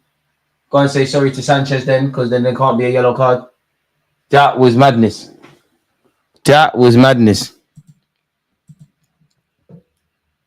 Jones is looking for it. Nah, not for me. You could say there's more of a case of that being a pen than the other one, but than the one that was actually given. But boy, does anyone think it's a pen? Goalie hit the ball first. To me, not a pen. Curtis just jammed. clearly hit the ball. This is comical. I would have loved for it to went through, but crazy. We're the only Big Six club that could not sell fish to an ocean. To be fair, club record edition where Mika Beres concerned over in Austria. Same with Emil Smith Rowe. Do we sell players for high enough? Probably not. I do think to a degree this summer we did okay in certain sales, but yeah, we're not notoriously good hustlers. We're not. Place recommenced eventually, people. Robertson, Nunes. I think Darwin Nunes has been quite well. He's given the ball away here, but I think he's been good since he's come on for Liverpool. It's here with Madueke on this right hand side. Got no support. Does he go it alone? He's done quite well. Looks like he's fallen over. Done well to keep his balance. Finds his fellow winger in Jadon Sancho. Jadon Sancho looks like he's running into traffic. Poor from Sancho. Lavia keeps it alive. Skips past two players and then waits on the ball forever. Darwin Nunes wins it. This is a good little tempo, man. There's a lot of meaty pause, definitely tackles going into it. The game's opening up. Mohamed Salah wants a world-class assist in it. Reece James has done very well here. The second ball, unfortunately, is falling to Caicedo. He did it. Sorry, Szoboszlai. Dilly-dally. Caicedo nicked it. Szoboszlai and Caicedo getting into shenanigans. No, I think Caicedo's right, to be honest. I couldn't tell you what Szoboszlai looking for there. And I actually think Caicedo saves Chelsea there. That could have went left. Goalkeeper plays the ball, never a pen. Curtis Jones got that dog in him. I'll give him that. Some 10s can learn a thing. Wait. Madueke, Chelsea's number 11. Cole Palmer goes for the shot. He wraps it. Is that a pen? A corner, apologies. No, it's not. First real chance Cole Palmer's had. He's not had much joy in areas I'm sure Chelsea fans would want him. And to be fair, I know it's his first chance and life is coming at Cole Palmer quickly, but the form he's in, the ability he's displayed, should he be doing slightly better there? The tumble made it look worse. Did Reece play on the weekend? Reece Nelson, let's see. Still looks like, well, I mean, technically he's getting more football than he's getting at Arsenal, but he's still doing up bench and that. Oh, there was 2 red cards in the Fulham game. Josh and Anderson. Damn. Let's see. Come on, Nelson, my boy. He came off the bench. 90, Mudryk 90 plus 1 goal. DJ, I feel it. I don't know what you can feel because Mudryk's not in the squad. There's no chance of him scoring today. Fair enough, though. That looked like a late one on Caicedo. Refs ruining the game. Our window in the summer left our squad mad thin. Play dangerous games. Kivio only gets any game time because none of our left back options aside from Calla can stay fit. Exactly. And sometimes you need a man like that in your squad. Like you come off the bench, you get your little minutes here and there, you come on in crisis mode. Sometimes you need someone where that's your role. But I just wonder how long are you going to do that? Because you know, again, you should always back his Kivio, like anyone, should always back yourself. You're in the team for a reason. Yeah, you can look at all those centre half and defensive options that play ahead of you, but you're in the same room as them. However you got there, you're in the same room. I thought Cole Palmer was fouled there. Ref agrees with me. But I just wonder how long you're going to sit there because you're never getting ahead of Calafiori. You're not getting ahead of Timber. If it was a game like us today against Liverpool, Arteta's more likely to do the smart little things with like Tomiyasu against Salah than you. Centre half, forget about it. A lot of the guys that play at fullback are playing ahead of you, much less Saliba and Gabriel. How long are you going to persist like that? You know, you're not going to get, at least at this moment in time, you might go somewhere else and do well, but at this moment in time, you're not going to get anywhere or go anywhere like beyond Arsenal or better than Arsenal. Reece James delivers this free kick. Chelsea really waste their set pieces, and they don't really make nothing happen. And that's the end of the first half. Mohamed Salah's penalty, the difference. There was a bit of penalty nonsense towards the end. Fortunately, the refs got the call right eventually after VAR. Cole Palmer is English Bruno, all final third stat pad. He does stat pad a lot, but now, man, Cole Palmer's better than Bruno Fernandes. Ball retention's better. Turns up for his team a lot more. Good player. I don't think he's done amazing today, but I think the trap with Cole Palmer was going to be when you're taking all these penalties and scoring, and obviously he scored some quality goals. You start to equate Cole Palmer with playing good or bad because of how many goals he got on the weekend. Gusto needs to get on the Fufu. Salah moving to him physically. Well, keeping Salah quiet, it's not an easy feat, man. I think he's done okay against Salah. Salah scored a penalty. Salah's cooked him a couple times, but it's not been a thing where the gaffer's going to sit there and, well, he might, because I don't know how many minutes you got, but the gaffer's not going to sit there and go, you know what, Gusto, you need to come off. Like, I don't think his credibility's been shocked today. Sorry, people, I'm hungry. You lot should have never seen that amount of crisp being put into my mouth. I'm moving craving. Apologies.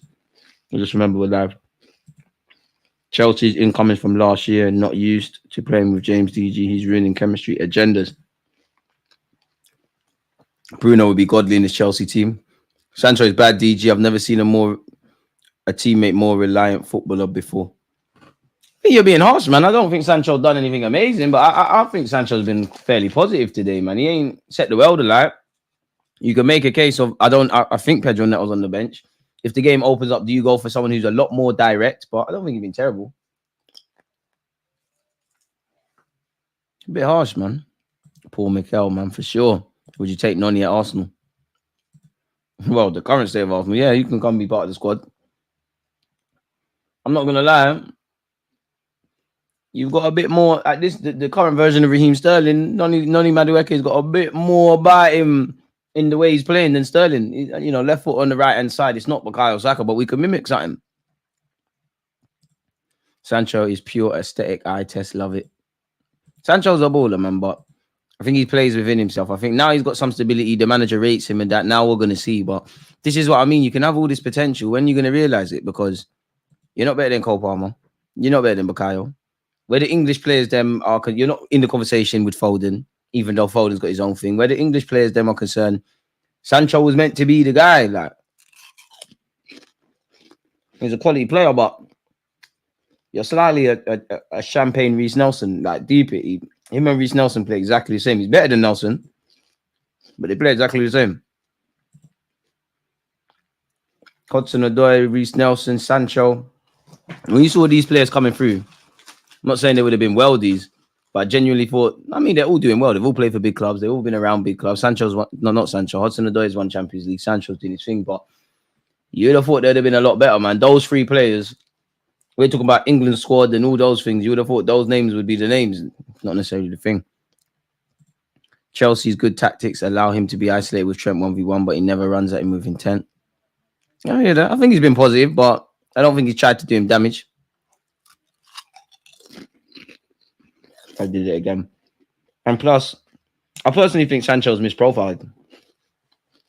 Because there's this belief, not saying you lot, but there's this belief that Jadon Sancho, these sort of nigga Chris, sex mate. There's this belief that he's a 1v1 demon. Obviously, he can take people on, he can rip them, but his game is more about short passes, cute little turns, like interconnecting plays. He's seen as someone that's going to just get chalk on their boots, 1v1 demon, twist you up bare times. He's not that. You can make a case. I wouldn't want to see it, but you can make a case for Jadon Sancho. Probably as he's one of those kind of wide playmakers. He's almost a 10 of sorts. If Sancho is greedy, they'd hate him. He passes, they hate him. Prem fans. Well, what else are we saying? Not really been an exciting game, but it's not been dead. He's not shy. He just don't have the stouter imprint in the game. His level is around West Ham, Everton, Forest realm. To be fair, Kivio could have got game time for West Ham yesterday, man. You saw Todibo and half of those players. They're rubbish, man. Never thought I'd see Chelsea play better, play the better build-up play than Liverpool, and Liverpool counter-attack at home. It's true, but if Liverpool get the 3 points, no one cares. It's on to next week, where a bigger test awaits, where they come to a ground where they've struggled. I know certain left wingers that give Trent Alexander-Arnold a terrible time. Brazilian youths. People really don't know how good Saka is as a wing forward until they see other players Saka's levels. At this point, Arsenal fans, Saka, there can be healthy debate about Saka, what he does well, what he could do better. But Arsenal fans, at this point, let's not anyone that questions Bukayo Saka, just leave it. Don't get involved because it's agendas. They know the man's good. They don't want to rate him because he's not doing a million pointless step overs and running into nothing. They want him to play like Anthony. They want him to play like Anthony and Adama Traore. They want him to do pointless skills like Balassi. Saka doesn't move me. Saka's not entertaining on the eye. Oh, great stuff. Like, I'm not trading up for anything that Saka ain't done. Oh. We just need to shoot a bit more. Very poor chance creation. Move the ball a lot quicker as well. Chelsea did this a lot. Give a good account of themselves in the initial stages and then fold. I told you, man, Paul, our counter-attack team, these Dutch coaches, spooky. I mean, if they are a counter-attack team, I hope Mikel Arteta, is licking his wounds from the Bournemouth game, but he's looking at this moment in time. Hey, Cole kills me. How can he be shocked? It's a pen.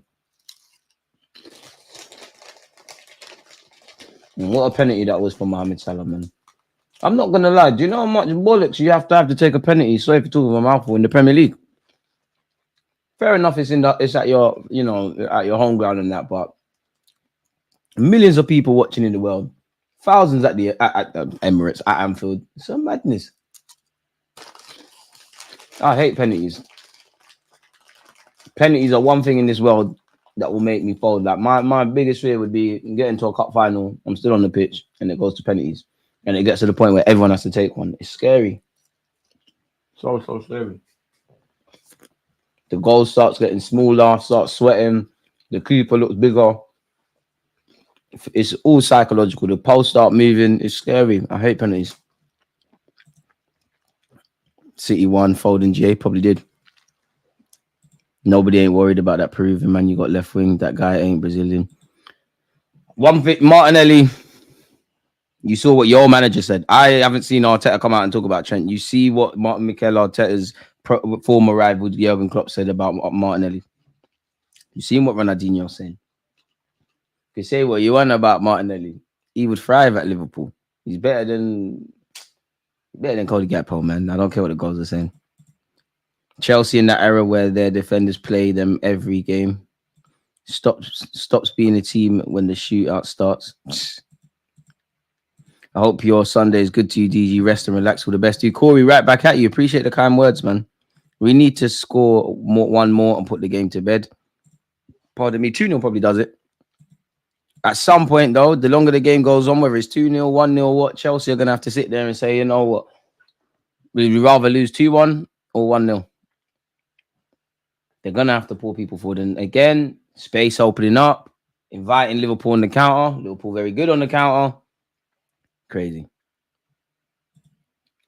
You're right, man. So what? We'll do what we did last year. We'll let Kivior and Trossard and them players rip you lot.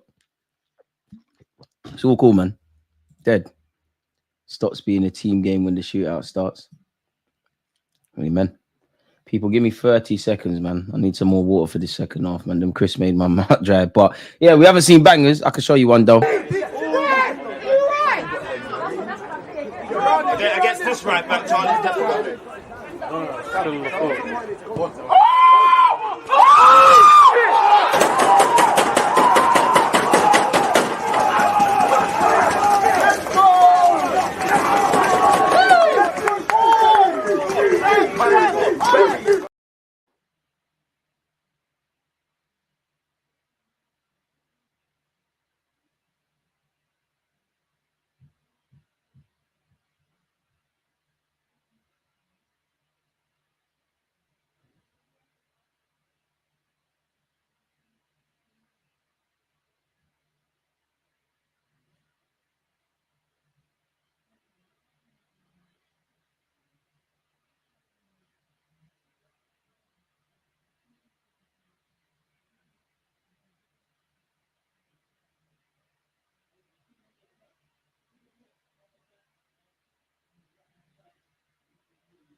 Back before they knew it. Back before they knew I was eating so many biscuits as well, man. And I'm sorry, people. So hungry. So hungry. But we're back. We're back. Should we see what the statistics are saying come the end of the first half, actually, between these sides? Let's see if the scoreline and all the statistics kind of match what we think we've seen with our eyes, folks. Running up the stairs of madness. Fitness on the floor. Chelsea have had 3 shots, none on target. They've had 55% of the ball to Liverpool's 45%. Possession don't mean nothing unless you win the game. Liverpool have had 4 shots, 3 on target. They have scored, but it has been a penalty. I think Arne Slot would actually won a lot more in the final third from Liverpool. It did look a bit better towards the end of the game for them, though. Well, first half. But yeah, tells you everything you need to know. Love the stream. Appreciate that. Smash the like button, and I'll be showing that screamer until I'm dead, man. Nah, bro, these refs are in love with Chelsea and City. To be fair, maybe I'm wrong, but what favourable decisions have Chelsea got? You could argue the penalty. I think it's a pen, but you could argue that that should have no place in the game. You know, VAR came to Chelsea's rescue, but that would have been injustice. City, yeah, 100%. Man City definitely get decisions. 100%. Liverpool is not a counter-attacking team. We play direct and penetrate as fast as we can. Doesn't matter what the other team does. Our defense has been great first half. Game for Enzo, DG. Their midfielders are taking too long on the ball. I don't know how long Lavia's got. I think Liverpool deserved the lead. I think Arne Slot probably would want a bit more in the final third, because there has been opportunities to potentially get another goal. Obviously, Cody Gakpo was offside in the penalty thing, but I don't feel they've really tested Sanchez. I think that's the only thing that's lacking from Liverpool. I agree with that comment. I do think there's elements of Liverpool being a counter-attacking side, and I don't think that's a bad thing, but I wouldn't say they're just sitting there and breaking. I just think they're being street smart. I did think the game was fairly even towards the start. I think Chelsea kind of, personally, I think they went into a shell after the penalty, and then, you know, Liverpool just picking them apart. I wouldn't say Liverpool playing amazing, but they're picking them apart. They're faster than them. They're winning the ball back. And yeah, and really and truly, I think Madueke's worked with the scraps he's got. It looks like primarily Chelsea are trying to attack down the left. Sancho's did okay, but he ain't really done anything against Trent Alexander-Arnold. And fundamentally, you know, Kelly, he's a good keeper, but he's Liverpool's second choice. They've asked no questions. I'm sure he's done well, but it's not a game where you're saying, bloody hell, you know, Kelly, can he play ahead of Raya? You know, should he leave in January? He's a first choice quality keeper. Nothing to do with him, but not tested him, not did anything. So that's where they find themselves in this, man. So yeah, speak. But it is only 1-0, though. It is only 1-0. Things can go left very quickly. 1-0 is a dangerous lead, and you'd imagine Liverpool players among themselves have reminded themselves of such. Yeah. If anyone steps in centre back, I want it to be White or Tommy. You know what? Could be a throwback between Big Gabriel and Benjamin White at centre half. And you have to pray Timber's fit then, and Calafiori. And you have to praise Zinchenko, Kivior are fit as well, and there's probably someone else. I mean, I'm always going to sing Tomiyasu's praises, but I'm not expecting a miracle to wake up tomorrow and, you know, you're on the bench against Shakhtar and you're in contention for Liverpool. You're probably ruled out. I think Mikel Arteta, pardon me, I actually feel personally Tomiyasu's injury is a lot more serious than they're making out. And I think Tomiyasu, I hope to be wrong, but I think Mikel Arteta will kind of play the game and be a bit evasive, you know, and kind of hide Tomiyasu in and amongst Saka being a big talking point and all the others until it's clearly obvious that, yeah, he's been missing for a while now, mate. What's actually going on? The managers are back out for the second half. People online complaining about Sancho should have had a pen. These man must not know about Anfield tax. I'm not going to lie. Maybe I didn't think that was a pen. I think he was looking for it. I think he was desperate. But if I watch it again, I might look at it differently. Johnny Heiting is a snake, you know. Every time I know for him, Pedro Neto's coming on. I know for him it doesn't really matter because it's a job, but I always think of you as an Everton man. Like, I've seen you in this Liverpool get up. I've seen you celebrate Liverpool's goals against Everton. Jadon Sancho's off, by the way, people. Pedro Neto is coming on. So that's telling you, you know what? Pedro Neto, I want a bit more of a direct threat against Trent Alexander-Arnold. Trent's still going to invert, but you want to give Trent something to think about in a defensive, you know, kind of region. when he wants to go forward and whatnot. And it's about getting back in the game. But if you're not going to find Pedro now, which if the first half follows the second, you will see a lot of the ball. Because for me, Chelsea didn't really try nothing down the right-hand side. Cole Palmer's a quality player, but he's looked a bit not lost, maybe lost, but he's not lost. When winning at half-time at Anfield since December 2009, Liverpool have 133 wins, 13 draws, no defeats in 146 games. Boy. Boy. That's crazy. Robertson. Curtis Jones had an underrated game today. If you're Chelsea, Lavia's got to get on it a bit more, man. Because I think when Lavia was on it, he looked half decent. Levi Cole to Sanchez. Both been involved in some penalty nonsense. Pedro Neto. I feel like you've scored a winner against Liverpool before, you know. For Wolves, I'm probably making all that up. At this point, I think we should just settle Tommy. He'll never be fit. You got until the end of the summer. Well, you got until the summer for me, the end of the season. Or the Mikai Sado, he ain't got that pass in him. Pedro Neto crying for the ball. He ain't got that pass in him. Madueke, it's too slow, Chelsea. And this is what you're going to do. Liverpool don't mind that. They're just going to keep their unit. Chelsea are going to half and half, knock the ball about. Can't go forward, go back. Not really going to throw in a lot of jabs. Not trying to go for the haymaker. Neto to Gusto. Again, it's neat. But Liverpool don't mind this. At some point, Chelsea are going to probably try and force the issue. Counter-attack done. Unless Chelsea can score. And what can Madueke do down this right-hand side? It's not the worst of ideas, but it's dealt with by Liverpool. It's actually fallen to Reece James. To be fair, Nicholas Jackson's had nothing to work with today. At all. Oh, that was poor from Reece James. Van Dijk sends it and instructs everyone to get further up the field. Yeah, I don't rate Heitinga. I was surprised when he rocked up. He probably had some explaining to do. He looks weird in the Liverpool get-up, man, but clearly they bought into him, innit? Caicedo. He's having a good game, but he's not a line breaker. That's not him. Gusto. I'd imagine Gusto goes to... Well, you never know, really, because what other left-backs have they got? Sorry, people. Nicholas Jackson could be in here. Can he get them back in it? He can. Did he? Did it go in? Oh, the offside flag. I don't know if that was offside, you know. We'd have to see that one again. Maybe he's been unlucky. That's something if he is offside, that's something he needs to work on. I don't think... Oh, you might not. I don't think he is. It all depends on the shoulder. This game might get flipped on its head. I don't know. The angles, people. The angles. Every angle is making me change my mind. I'm actually not sure. This seems to be the game of VAR incidences. I actually think he's got a case to be onside and it should be 1-1. Kanati's playing him on. Kanati's actually playing him on. It should be 1-1. And it'd be a great way for Chelsea to get back in the game. 3 minutes into the second half.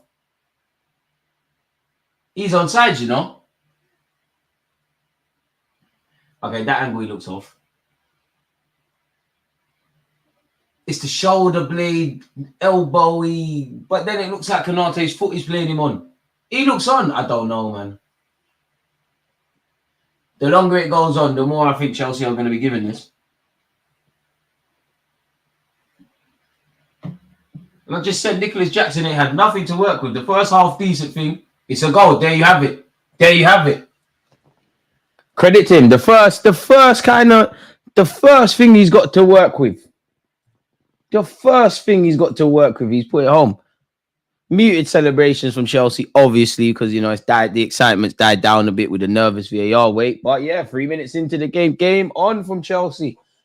First half, decent bit of play. Caicedo played the pass forward. Broken clocks right twice today. It's good. It's great. It's great from Jackson, to be fair with you. Does Robertson inadvertently put that in his net? No, he don't. Robertson can't get there. It's a good finish from Nicholas Jackson, and it's game on. It's a very good finish from Nicholas Jackson. It's a good run. It's good everything from a Chelsea perspective. It's a good everything. Liverpool 1, Chelsea 1. Boy, Pedro Neto's on. I wonder if Chelsea will smell blood. I wonder if Chelsea are going to smell blood and go for this now. Instant comebacks forcing it, but somewhat instant. And Gravenberch almost lost it. One thing I like about Van Dijk, as good as he's on the ball, sometimes he won't take no risks. He'll just hoof it and then get onto his teammates. Gakpo's giving away a foul. What will Liverpool do now? 5th goal of the season for Nicholas Jackson. Spare a thought for managers, man. You plan all week for stuff and things go left. Looks, Maresca's being very proactive. He looks like he's getting 3 subs on. It looks like Enzo Fernandez, João Felix, and Banashile is going to get themselves ready. You'd imagine Reece James is one of the men to come off. I don't know how fit he is. He's not necessarily playing bad. He's just not been exposed to a lot of football. That's a good turn from Gravenberch. That's a good skip away from Gravenberch. He's played it on the left-hand side to Cody Gakpo. Gakpo tries to deliver. His cross is cut out. It's game on, man. It feels like it could go either way, in all honesty. The camera just panned to Dewsbury Hall. I keep forgetting he's actually a Chelsea player. You know, it's quite mad. Certain strikers could never. No, you're not talking about Kai Havertz. Shameless. Salah delivers. Curtis Jones. Bandulu. Oi! Top Blue. Shut your mouth. Curtis Jones has had a big thing to say in this game. Probably should have bagged. Had a penalty ruled out. Won a penalty. Blink, can you miss it? We've seen 2 goals early in the second half. Game on. Certain strikers could never. Certain defenders could never. Saliba got sent off yesterday. Probably would have defended better, you know, in that incident. Kivior wouldn't have went out like that. Shit. Maybe even Zinchenko wouldn't have went out like that. Boy. We're going to watch that replay and see what agendas we can run. You better pray Reece James ain't at fault. You better pray he's not at fault. Not Levi Colwill, the golden boy. Oh, does he go to sleep there? Oh, Reece James. Oh, no, Colwill, you bust case. Reece James. You're not alone, Reece James. I'm not going to lie. It's a great run from Curtis Jones. 3 Chelsea players have not seen that run until it's too late. And it's smart from Jones. He's put his hand up, made the run. And instantly restored the lead. What is going on here? What's that like? 2 goals in 2 minutes. Goals are like buses, I guess. Boy, appreciative to be watching this with you. A lot of people smash the like button and subscribe if you're new here. You're shameless, Marcel, because you ran away when they equalized. I saw that long time onside. I should be VAR. My eyes are good. To be fair, might as well apply because VAR's pony at this moment in time. Again, spare a thought for managers. No wonder Onslaught is bold. Liverpool were okay in the first half, concede early into the second, get themselves back in. It's game on. And to be fair, Chelsea were making these subs anyways. And Reece James predictable, very predictable. Gusto going to go on the right-hand side. Surely that Vega goes in. To be fair, Lavia is another one that probably ain't got 90 minutes in him. It could be tactical changes. The Vega, is he playing in midfield, in fact? No, he can't be. Enzo's coming on. Boo! 4 Chelsea subs have been used already. It's a good step for Reece James, man, to basically get... But when you add in 5 minutes of added on time in the first half, he's probably got an hour today, innit, really? So, good step for Reece James to get fit. Boy. Chelsea fans barely got to finish celebrating. What did I have in the middle? Pedro Neto on this right-hand side, boy. Left, sorry. He's running into blind alleys and there's no options. It's like his feet was moving quicker than his brain on that occasion. Gusto. It's actually game on, man. Pardon me. Curtis Jones had a very good game.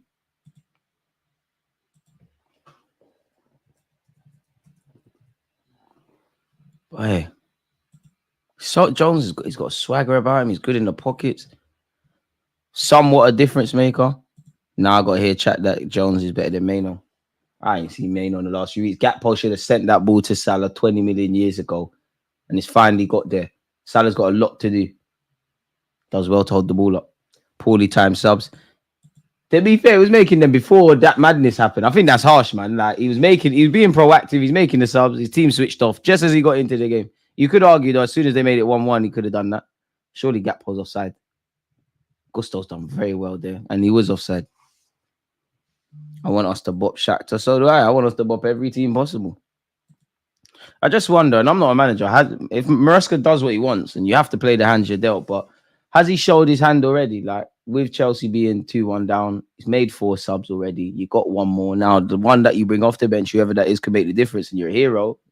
If you score, you know, a goal and nick a point, or obviously another one, Well, so technically 3 and get all 3, but has he played his hands already? Levi Cole, that was a blind pass. I don't know why you're appealing for a free kick. I think he got given it. I think he's fortunate there. I think that's soft. I think that's a very soft, very, very soft foul to give away. Especially when we talk about the Premier League and the end-to-endness of it and how feisty it is and all that kind of crap.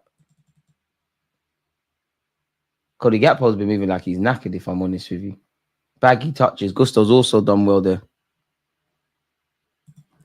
But hey, it's a very, very tricky game, this football thing.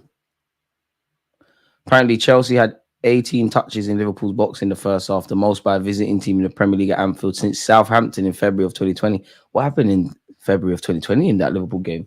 Wouldn't have thought Southampton would be there. Neto.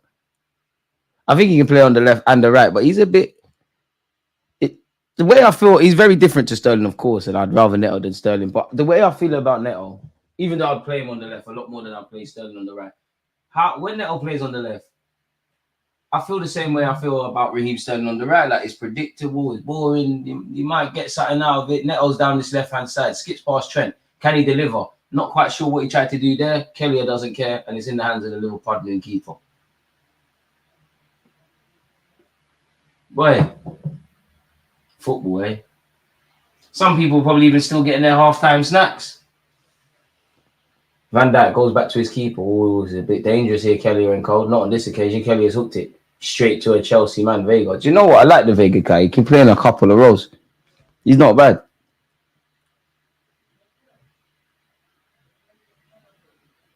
Banashile, Colwell, Gusto, Madueke. Gusto's on his J's now. See with Caicedo. Any predictions for the final score, folks? Or is it staying like this? Neto. It's been fairly positive since coming on. I just think his brain is letting him down. Tries to skip past Trent. It's like his feet move a lot faster than his brain. Like, he plays with his head down quite a lot. DG, should Saka be back for next Sunday? I hope so. But your guess is as good as mine. We're going to have to see, as cliche as it is, if Saka's going to evolve in the week. Is he going to be fit for Shakhtar in some capacity? If not, if he is, then I'm a lot more optimistic. Naturally, I'll be a lot more pessimistic if he's not in the Shakhtar, the next squad for Arsenal, going into the Liverpool game. But maybe they'll say, you know what, if we are going to take a chance, it's going to be the Liverpool game. Cody Gakpo on this right-hand side. We found Gravenberch. I think he wanted too many touches there. 2-2 in my opinion. Hoping it stays 2-1 though. We won't bop Shakhtar. We'll play for the first half and then deep defend the lead for no reason. I mean, if that results in us getting 3 points, I'm here for it. Michael Essien was smiling at the offside for a sec. Boy. Cody Gakpo. His standards are dropping. You might be a candidate to get subbed. Curtis Jones has helped win it back, but like, you sold him short. And again, Gakpo might have to come off, man. You're having a stinker early doors in the second half. Now that I said that, you're going to end up scoring. Jones. Van Dijk. Good pass from Van Dijk, to be fair. Szoboszlai. Trent. Back to Szoboszlai. Szoboszlai been a bit quiet today, if I'm honest with you. That's a good pass, though, if it gets there. Gusto wins it. He's done all right. Madueke. Caicedo. He could have very well been playing for Liverpool. He's done well there to hold on to the ball. I just wonder, has he done too much? He's passed it on. Vega of Chelsea. Has he still got that? That's poor from Liverpool. Just as I said, it's poor. Curtis Jones has done well there. Very good from him. It was poor prior to him. Thought Jones was clamped there. Feisty customer Caicedo is in it. And, you know, the ball was there to be won. He did foul his man, though. Maresca looks very animated. We've got 2-2s. Feel like a defeat for Liverpool, surely, if they go and concede a second.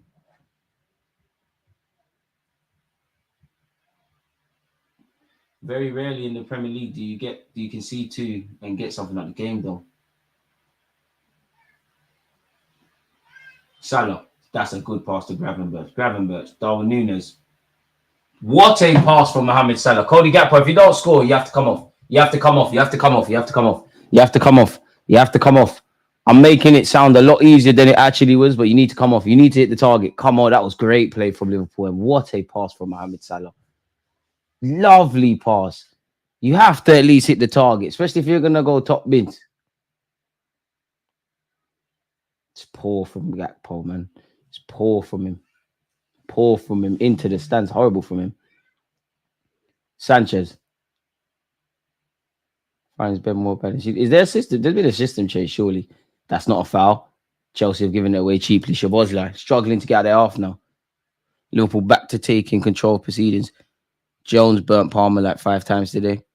Yeah, he has, man. Dogged him around. He's won his battle. Mohamed Salah. Ooh, Viga tried to get... That's why he tried to get tight against Salah. He's strong. He rolls you. Your kit's dirty now. Mohamed Salah's pass on that occasion was horrible. Gusto. Caicedo. Free kick Chelsea, surely? Is it? Yes, it is. Boy.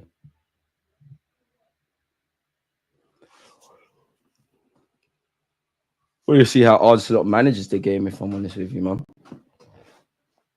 It's weird though, man. Still learning about Onslaught's Liverpool. I think they press better. I think they're a lot more compact. I don't think like their wingers and their fullbacks are as high. Trent Alexander-Arnold has some defending to do. Pedro Neto. Trent's done very well there. And Gravenberch just mops up the afters. I'm not quite sure why Pedro Neto is appealing for a free kick there. It looked like, you know, you're both holding on to each other. Get with the game. Curtis Jones. Better pass. Liverpool potentially could have got third today. Can Madueke keep that ball in play? Yes, he can. Not like he's getting anything out of it there. Palmer. Caicedo looks like someone lost their shin pad there. Fair enough. Now, Enzo Fernandez, can he make something happen? He cost 120 million, did he not? I'm not sure what Neto was doing there. Madueke's done well to get a shot away, but into the hands of the Liverpudlian keeper once again, and that's been the theme of Chelsea in the final third. That's why it's 2-1 to Liverpool, folks. Apparently, Mohamed Salah has scored and assisted in 34 Premier League matches, with only Wayne Rooney doing so in more games in the Premier League, with 36. Ridiculous individual, isn't it, essentially? What a player. What a player. What a career he's had.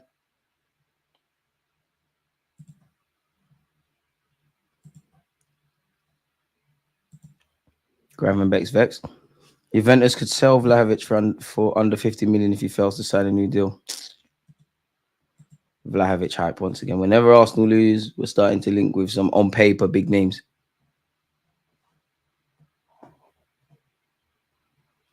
Great stuff.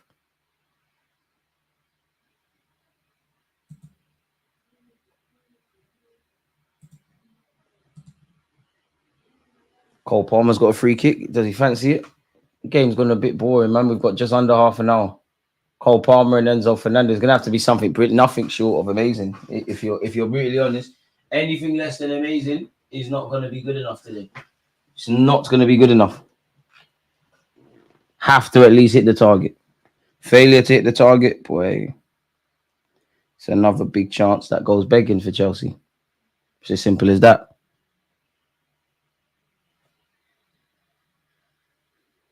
I think Cole Palmer fancies this. You never know. Enzo might hit this. It might be one from the training ground. It might be passed to someone.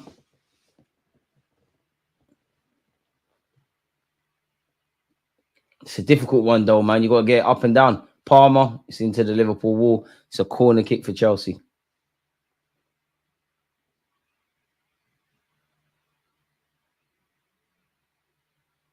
Boy. Why do I low-key want Liverpool to not win? I'm confused. Because we hate them both. A draw would be perfect. I'd rather Liverpool beat Chelsea than the other way around. A draw would be perfect, though. Madueke. But I'd rather these not lose. Silly foul from Madueke to give away. Silly foul to give away. Keep going, boys. Keep going. Come on. At least Chelsea could also lose this weekend with us. Or somebody drops points. We're not alone. And we'll be back to normal service next week. Hope so, anyways.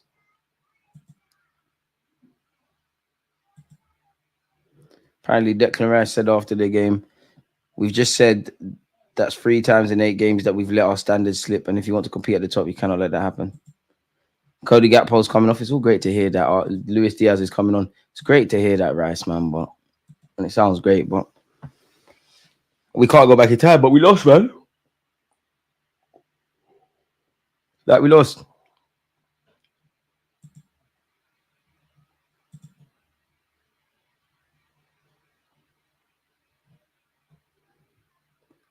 Boy. Sorry, folks. I was just watching some Brazilian stuff. Savinho's revealed Arsenal the best team he's faced in his career. You know what you need to do. You know what you need to do. Colwell's giving the ball away. Salah. Salah's just forcing it on that occasion. Curtis Jones, man of the match for sure. He is, man. Diaz with a bender from outside the box. Would like to see the chaotic South Americans of Diaz and Diaz and Nunes have more of a say. Cole Palmer's been run rings around by Curtis Jones. On this occasion, he sent him shot. The score is probably like 20-2 now with Curtis Jones versus Palmer. Chelsea just missing something, man. Like, I don't know what it is. Like, yeah, personnel could be a thing, but defensively they make dumb mistakes. But there's a structure. They can pass the ball, but they're just never putting it into areas on a consistent basis. That's really gonna hurt Liverpool.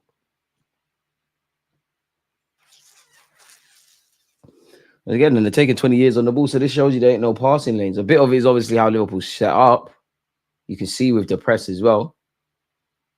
You can see how tight Liverpool midfielders generally have been to their Chelsea counterparts. Madueke on the ball. We need to win next week. We sure as hell do. Chelsea giving Liverpool a fight. Meanwhile, we bent over for them. Man United, man, you're not good. Probably lose every game against the top 6. Hopefully, you know, if there's one team in the top 6 beyond the obvious Arsenal rivals, it's Man United, man, because you lot just don't stop doing this.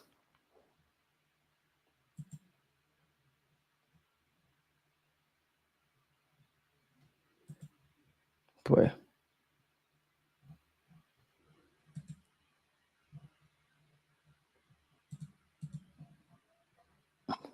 Game's gone a bit stale, man.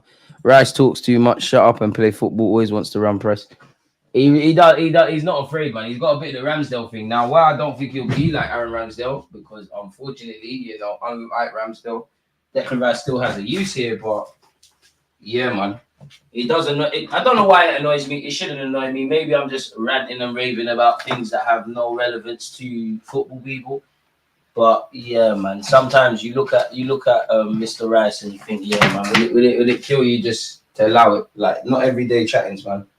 Especially when we're not winning or necessarily playing well. Not everyday chatting. Sometimes, just cool, man. Please.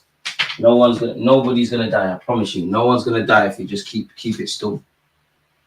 And for me, I hate all of that. Like, I know that's how you lot feel. I know you lot sit there and say we wish we could have played better and yada yada yada. But like, we lost. How do we move forward? It's definitely not chatting. Liverpool's pressing is crazy. Chelsea can't breathe. I mean, we need to improve because, you know, if our form was a bit better and we never had the red cards and we didn't lose to Bournemouth, I wouldn't be nervous about it. But if we come on nonsense, if we allowed them to do this at the Emirates, we will be in issues. Chelsea look devoid of ideas. If Trent gets man of the match, I might need to hide for a week. I don't think Trent's been bad today, but that would be Darwin Núñez is being booked. That would be a bit bewildering for me if Trent Alexander-Arnold was to be given man of the match. I think some of his teammates have been, but I think Curtis Jones has ran the show for them. I think Salah's been more prominent.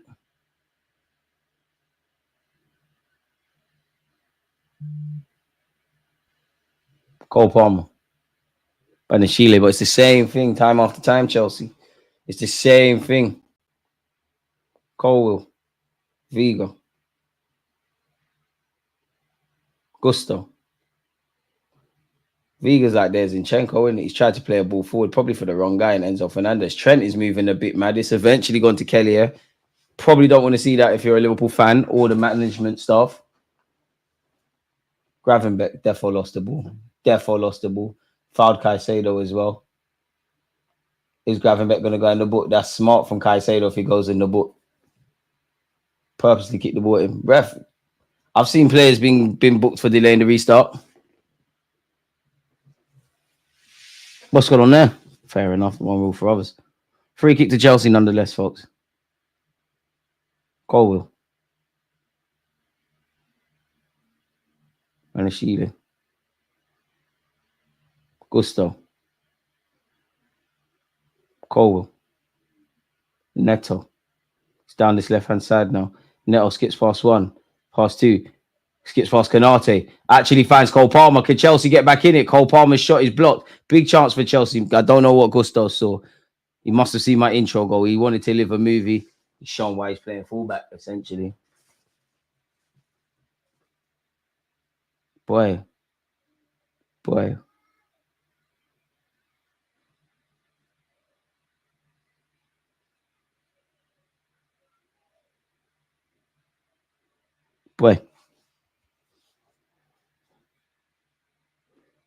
When Van Dijk's ready. I mean, I'm a fan of the time. I'm a fan of the time wasting.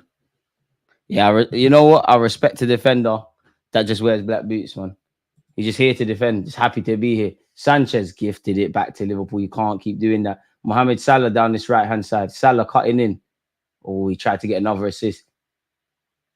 Shabozlai. Mohamed Salah. Oof. Trent. Very neat from Liverpool. Trent Alexander-Arnold. Ref doesn't agree that Cole's fouled him. I thought he did. Boy, Chelsea look devoid of ideas, man. They're not out of the game, but they don't really look like there's a solution on the pitch. The manager's made 4 changes. He's going to have to make the 5th in a desperate attempt at this moment in time to draw Chelsea back in the game. Liverpool just managing it. Just absolutely managing it. Kelly. He's gone to nowhere. Bit scrappy there from Liverpool, but they got away with that one.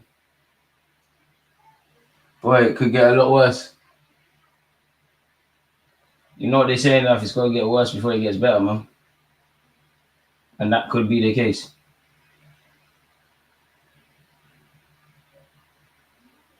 Boy.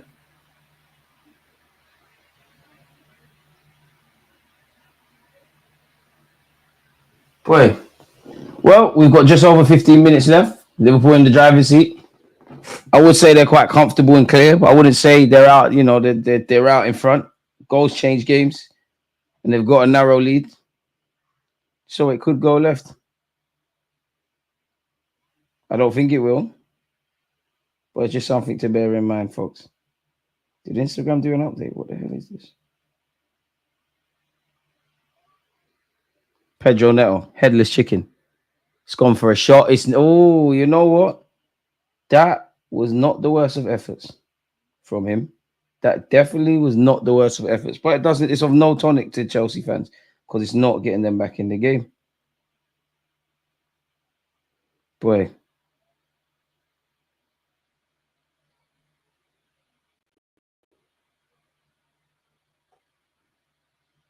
Somebody got another job? No, he ain't. This game's dead now, people. I'll be absolutely honest with you. Caicedo, does he foul his man? Oh, I think that's very unfortunate for Liverpool there with Diaz. Chelsea got one left. And it probably will have to be Christopher Nkunku, but do you have to change the system? You might just do like for like take off with Nicholas Jackson for Nkunku, but like, I mean, he scored. You're chasing the game. Do you go 2 up front? Do you take Madueke off and then just kind of put Cole Palmer in that kind of right-hand free roll channel kind of thing? Enzo Fernandez. Pardon me, Pedro Neto. I think he technically nutmegged Trent, but Salah's helped his friend out defensively. Trent Alexander-Arnold tries to ping one over the top. Did the ball go out? Now it has. But it'll be a Liverpool frame once again. Boy. You think this Vega guy was Brazilian? He could false claim if needed. That's harsh. And that's, social joins. What you just asked, it looks like it's happening. Christopher Nkunku is about to come on. For who, though, is the main thing. I reckon for Madueke. Will we go 2 up front, or will Christopher Nkunku play off the right? Or will Neto go over to the left? Who knows?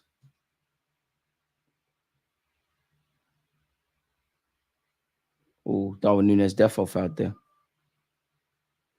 Apparently, Liverpool are reportedly preparing for Trent Alexander-Arnold's move to Real Madrid and are ready to make a €50 million bid to sign Conde from Barcelona as his replacement.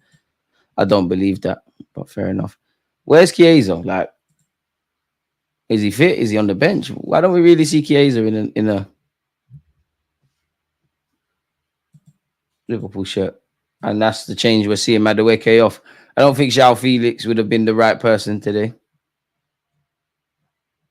I don't think it makes sense.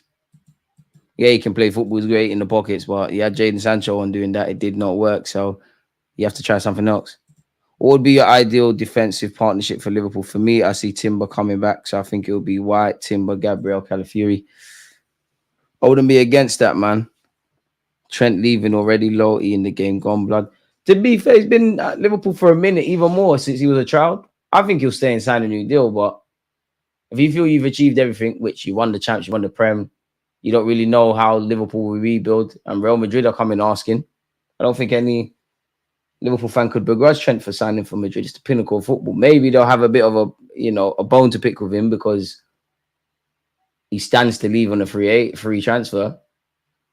Which again, it depends how you look at it. Should Trent show some loyalty and at least let Liverpool get a transfer fee? Obviously, if he does want to move to Real Madrid or any other club, you being a free agent makes it, easier for you simply. So we'll have to see how it develops. I think he's going to stay. I think Real Madrid like him. I think one day they might go for him, but I think the current interest is overrated. But then you'd have that long-term Carvajal replacement right there. And it's a unique opportunity, if Real Madrid get Trent on a free transfer, to have Mbappe for free and him for free is ridiculous. Salah to Szoboszlai. Better pass from Szoboszlai, and maybe we're asking is, can Diaz back there? Caicedo galloping forward. Darwin Núñez tries to win the ball, doesn't. Caicedo's done well today, I won't lie. Pedro Neto has moved out to this right-hand side as we predicted, people. Gusto. Fernandes. Vigo. Chelsea been playing at one pace, man. At no point has it gone like, F it, we're going for it now. At no point have I felt that about Chelsea at this moment in time. I mean, you've scored, but at no point does it feel like Liverpool's defense / goalkeeper been put under pressure. At no point today. So you don't do that, you're not going to score. Diaz surely fouled. Szoboszlai and Liverpool had an advantage. You're writing off Zini as a starter, DG. For me, yeah. If Zinchenko is starting, there's something wrong. Unless Mikel Arteta is doing the mad scientist thing, or there's injuries, or the sun is shining at the Emirates, or we're playing in the cups like Preston away, which is even difficult for Zini. What reason is there to see Zinchenko?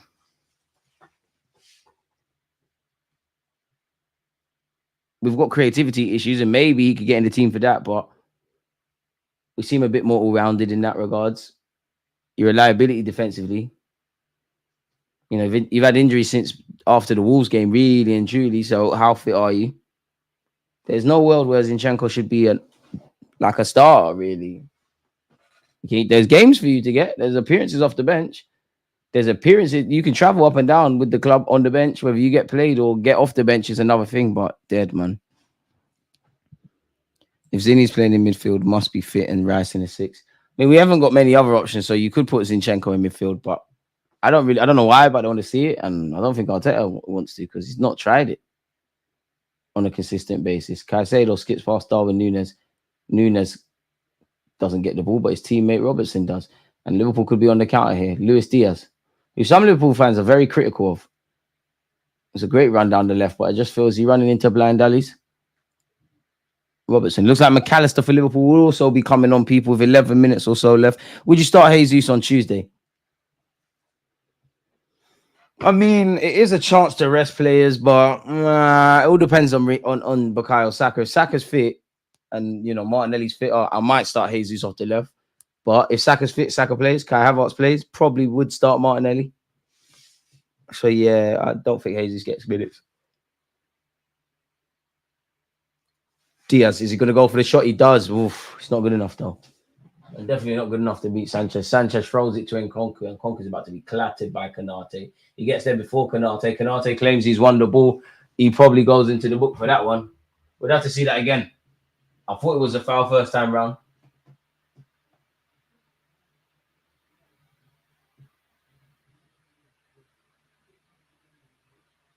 Crazy.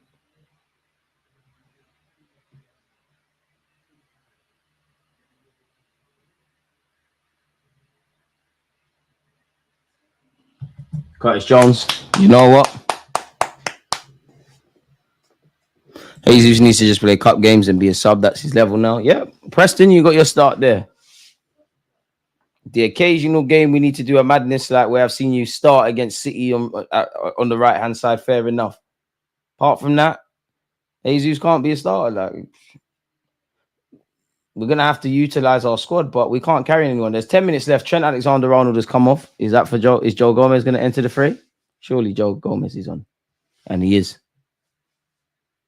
Joe Gomez and McAllister, Curtis Jones and Trent off. What a good moment, man. 2 academy boys.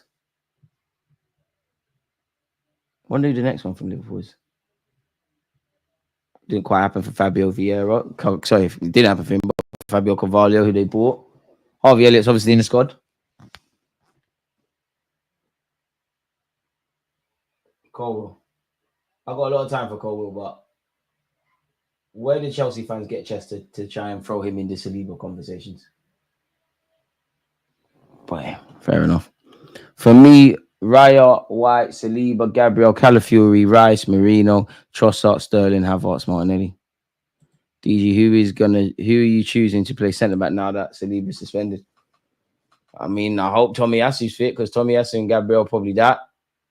If not that, if Timber's fit, I'm flirting with Calafiori playing centre half with Gabriel.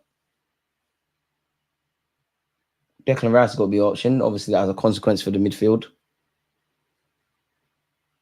Probably Calafiori, man. Effort, just run the 2 centre halves. Could put Benjamin White there, to be fair, and have Timber and Calafiori on either side. Moreno is spooky. I don't want to see that dude until January. I can't lie. It'll be all right, man. He just looks like he's off the pace. There's a lot of adjusting to do. And for someone that's not played in the Premier in a minute, but has, seems like you're not really getting the intensity. You're coping, you're doing well, you're making tackles and whatnot, but you want like 2-3 extra touches more than you're going to get in the Prem. Tommy ain't fit. White can't play centre-back anymore. He's just not a good centre-back. I think he's a better full-back, but he could do a job there, White, man. Basically a centre-back to a degree off the ball for us anyways. Gusto is down. Laughs between McAllister and Cole Palmer. But Gusto looks like he's in a world of pain, if I'm honest with you lot, folks.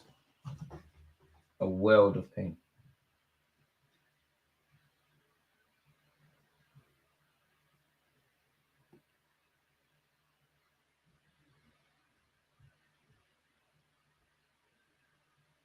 But Gusto's still on the floor. I mean, he's actually in a spot above her. I don't think this is... If you support Chelsea, this might... I don't want to exaggerate. Things can look better, but this don't look good. Does not look good. Still on the floor, folks. Moreno's just too slow. He actually has acclimatized. He don't understand where he's at. Then Palmer 4 goals in 1 half means no GA for 4 games. The agendas have to agenda, man. I'm here for it. Well, I know if Saka stunk up the place at Anfield today, I know there'd be question marks. Ineffective. Cole Palmer must really be cold, man. It's middle of October, he's gone to Anfield and he really has froze.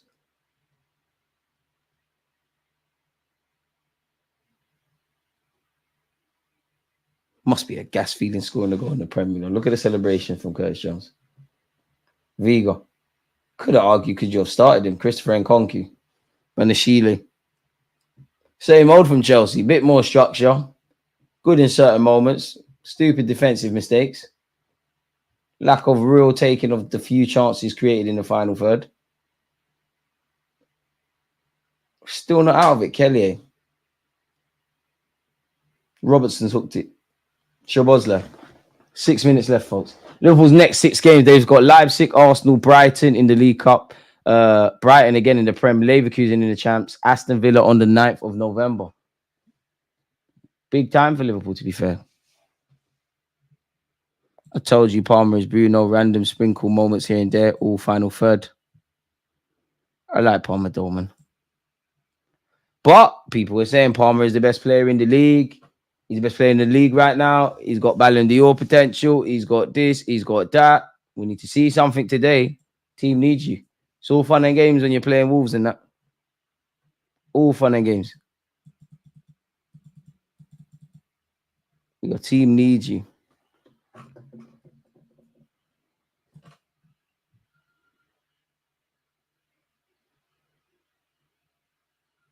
Malagusto, that's a decent knock.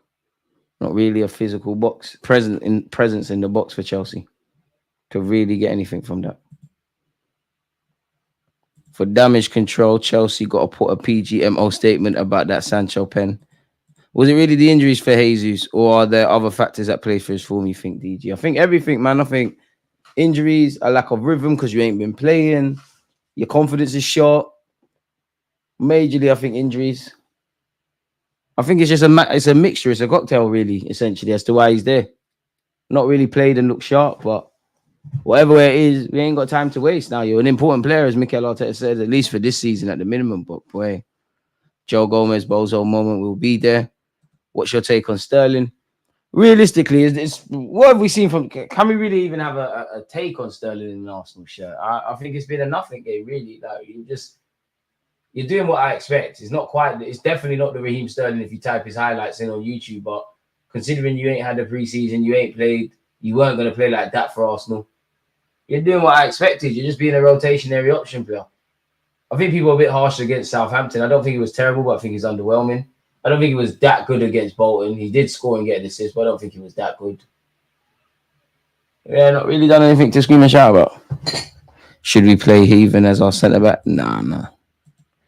For Jesus' injuries and mental, you can't have a striker that openly says he doesn't want to score goals. It's downhill from there. Jesus needs to take a leaf out of your Walcott's book, man. You're a winger, man. You're a winger, bro. You're a winger. You can play up front here and there. In a team like a Mikel Arteta system that has all the fluidity and that, you can get plenty of game time up front across the 90 minutes, but you're not a striker. And fundamentally, you're a squad player. A start here, 20 here, 40 there, 60 there, because you've shown nothing else. Vlahovic to Arsenal. The paper talks are starting. Sterling just here for fitness camp. Sterling just here for a year, man.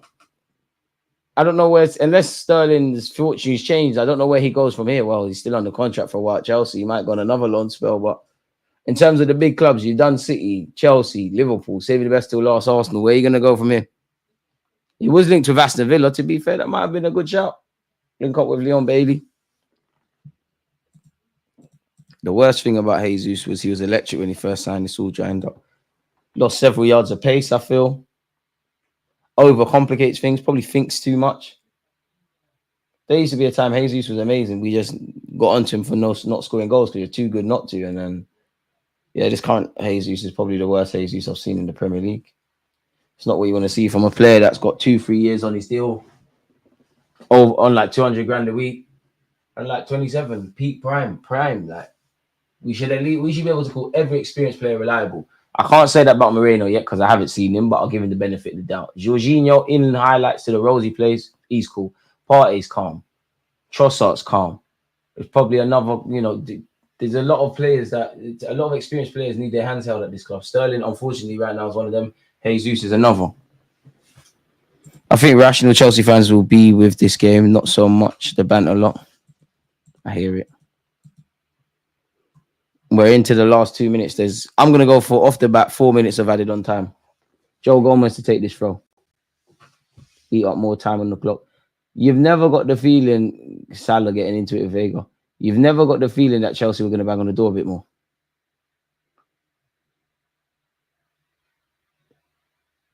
Vega and Salah getting into it. Not quite sure why. And the ref sees fit to have a conversation. Thought they're talking about hair products, man. Salah used to have afro like that. Salah's a demon on the slide, he's stepping on it. When you walk backwards and you try to step on the heels of people.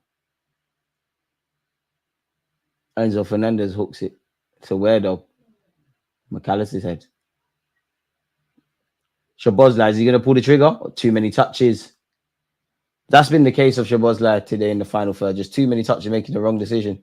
Caicedo climbing all over Gravenberch. Free kick to Liverpool. Big up DG. Do you think we missed Timber yesterday? We missed a lot of players. They all could have been there. We could have collapsed it. There's 7 minutes of added on time. We missed Timber. We definitely missed Odegaard. 100% we missed Bukayo Saka. Missed the old Saliba before the international break. Boy, 7 more minutes for Liverpool to manage this. Timber couldn't save yesterday. Bournemouth was just super prep for us. Szoboszlai here for the camera moments and hair flicks. Boy. Andy Robertson and Szoboszlai over this. It's going to have to be a decent delivery. It's very far out. Szoboszlai floats it to, I guess, Van Dijk. Van Dijk's head only meets the foot of Cole Palmer, who's tried to hook it clear. Got more height than actual distance. And it's back here with Liverpool again. If Liverpool can sort it out, there is a third here for them. Well, there's no point in training. For professional footballers, are you talking about? There's definitely a problem if they're not training. 100% a problem if they're not working in training. Because how are you going to replicate what you need to do on a match day? Vega. Oh, I see the idea to try finding Konku, but there weren't enough on it. And equally, Liverpool defenders were on that. Cole Palmer. All it takes is 1 second of magic. Palmer's clattered there. Free kick to Chelsea. Saw the foul and shot on the halfway line. Yep. I just knew from the start 11, no Saka, no Party. Unfortunately. 3 or 4 key men out and you won't pick up points in the Prem. That could be said for everyone, but I think yesterday there was more than enough out there to definitely avoid the 2 goals or what the build up to the 2 goals that we conceded, as well as obviously the Saliba incidents, and to just play better. I'm not saying it would have been amazing, but we definitely could have given an individual and collective better account of ourselves all across the board. Oh, that game is dead, people. Pardon my language. Cole Palmer. We ain't seen you all game. Can you make something happen here? It is a decent knock. It's hit the head of Vega. Maybe if he cut his hair, we'd have seen that. He's got under it, over the bar. But not with our squad. Exactly. And I know it's easier said than done. It's not FIFA. You can't just sign 1 million players. But Mikel Arteta and Edu have known the depth, the weak depth that we potentially have. And it's not being addressed properly. So how much times are we going to go into the rain, have no umbrella or rain jacket or suitable clothes and cry about the weather? Are we going to go to the shop? Are we going to read the weather forecast and either stay at home or make sure we got the appropriate wear? Key thing is just preparing. Oh, Cole Palmer absolutely barged by Gravenberch there. Are Liverpool going to be in here again? Levi Cole's done very well. Enzo Fernandez, Nicholas Jackson's done very well to hold the ball up. Skips past Konate. Bit of a reckless moment from the Konate there. Vega. Chances like this need to correlate to something, and he's running into a blind alley. Joe Gomez gets a touch on it. It's a throw for Chelsea. Boy. Vega takes it.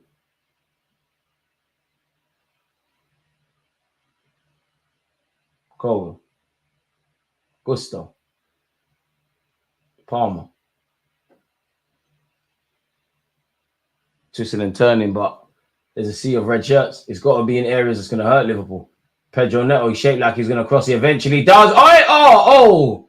I don't know if Christopher Nkunku would be on side. I hope he's all right. He went crashing into the billboards and that. It felt like it was going to be a Trossard, Martinelli-esque kind of finish where Arsenal, both times, I believe, Saka deliver it to the back post and they just creep it in. I don't know if he would have been on side. I don't know if he actually did he even get a touch on that. No, I don't think he did. Boy, and I hope he's all right. He went flying into the billboards. Caicedo loses out. McAllister and Gravenberch doing too much. Van Dijk sweeps up. Luis Diaz.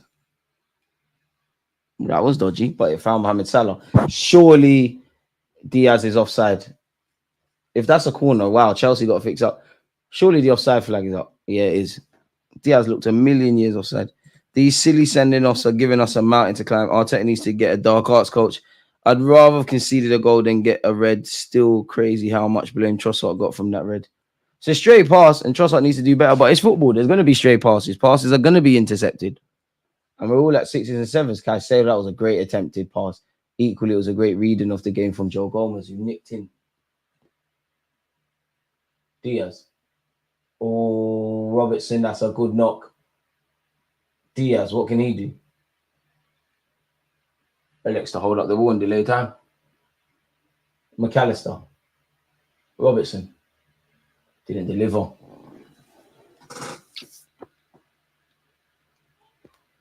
I'm not going to lie. Diaz. Oh, I thought Diaz scored. It's an amazing run from Diaz. He went to pull the trigger. I'm not going to lie. I thought Luis Diaz did it. I genuinely thought he did it. I genuinely thought he did it there. Good effort. Clearly not good enough because, you know, he didn't score, but yeah.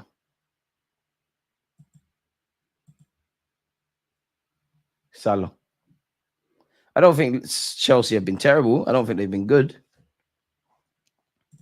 Hopefully we can test the red card on Saliba considering Jota's tackle today. Yeah, but you know how they are. No two offences are alike. Hopefully, you know, I mean, if we've got grounds to appeal, I don't think Arsenal will. Curtis Jones has been given man of the match. He had 1 goal, 2 shots, 4 touches in the up box, 1 possession 6 times, and had 56 touches. And obviously had a big involvement in obviously scoring himself, winning a penalty, technically won 2 penalties. But yeah, Chelsea are inviting themselves into problems. They're lucky Diaz and Darwin Núñez are 2 of the most frustrating players. Oh, ref, fuck off. Pardon my French. How? I understand why Onslaught, Darwin Núñez, the rest of they need to keep their heads because there's 15 seconds left. How is that a free kick? 2 men, football players, better yet, have gone to barge each other. Darwin Núñez has come out on top and he's saying that's a free kick. That is a joke. Football is very much going to become NBA soon where there's no physical contact. Pedro Neto. Oh, Gusto, it fell to him. Robertson with a very important block. It's not dead yet. Gusto's done well. Oh, is that a free kick? We're at the end of the game. Gusto and frustrated booted the ball. Oh, what a game of football that was. Liverpool 2, Chelsea 0. I do think there's some positives to take from Chelsea, but it didn't really bang on the door. They didn't really create anything. Don't really move the ball fast enough. Conceded 2 very cheap goals. Got themselves back into the... Well, Liverpool let themselves down for conceding very into the second half, but they say in football you're most vulnerable when you've just scored, and I'd say that rings true for Chelsea because it felt like 2 goals in 90 seconds for Liverpool with the run of games they got. And obviously seeing City win if they are in a title challenge and Arsenal dropping points, it's a big 3 points for them to get. They've done their job. Curtis Jones, I mean, Sky Sports typically always, I think everyone would agree, TNT Sports, Sky Sports, they always get the man of the match thing wrong. Curtis Jones deserves it today. Ran rings around Cole Palmer. I don't think Chelsea were terrible. I actually think Caicedo was all right. I think Lavia and Sancho went a bit quiet. And yeah, man, I think Liverpool was just a street smart performance, essentially. Obviously, this game was marred by some VAR decisions. You know, Jackson's goal, if you're just tuning in, was ruled out and then rightly given. He had 2 penalty incidences, 1 given, 1 not. Yeah, there's plenty of talking points. And it's been a great week in terms of back in the Premier League. Well, not in terms of results for my football club, but there's been a lot of goals, entertainment, talking points, etc. Obviously, as we look towards next week, people, we will be doing a watch along for Shakhtar. Obviously, Liverpool at the weekend. There is Champions League, so Wednesday, Thursday. I think Thursday is Fenerbahce, Europa League, then against United. We're watching that. Wednesday, I think, is Bayern, Barcelona. We're there. Arsenal versus Shakhtar. Tomorrow, we're there.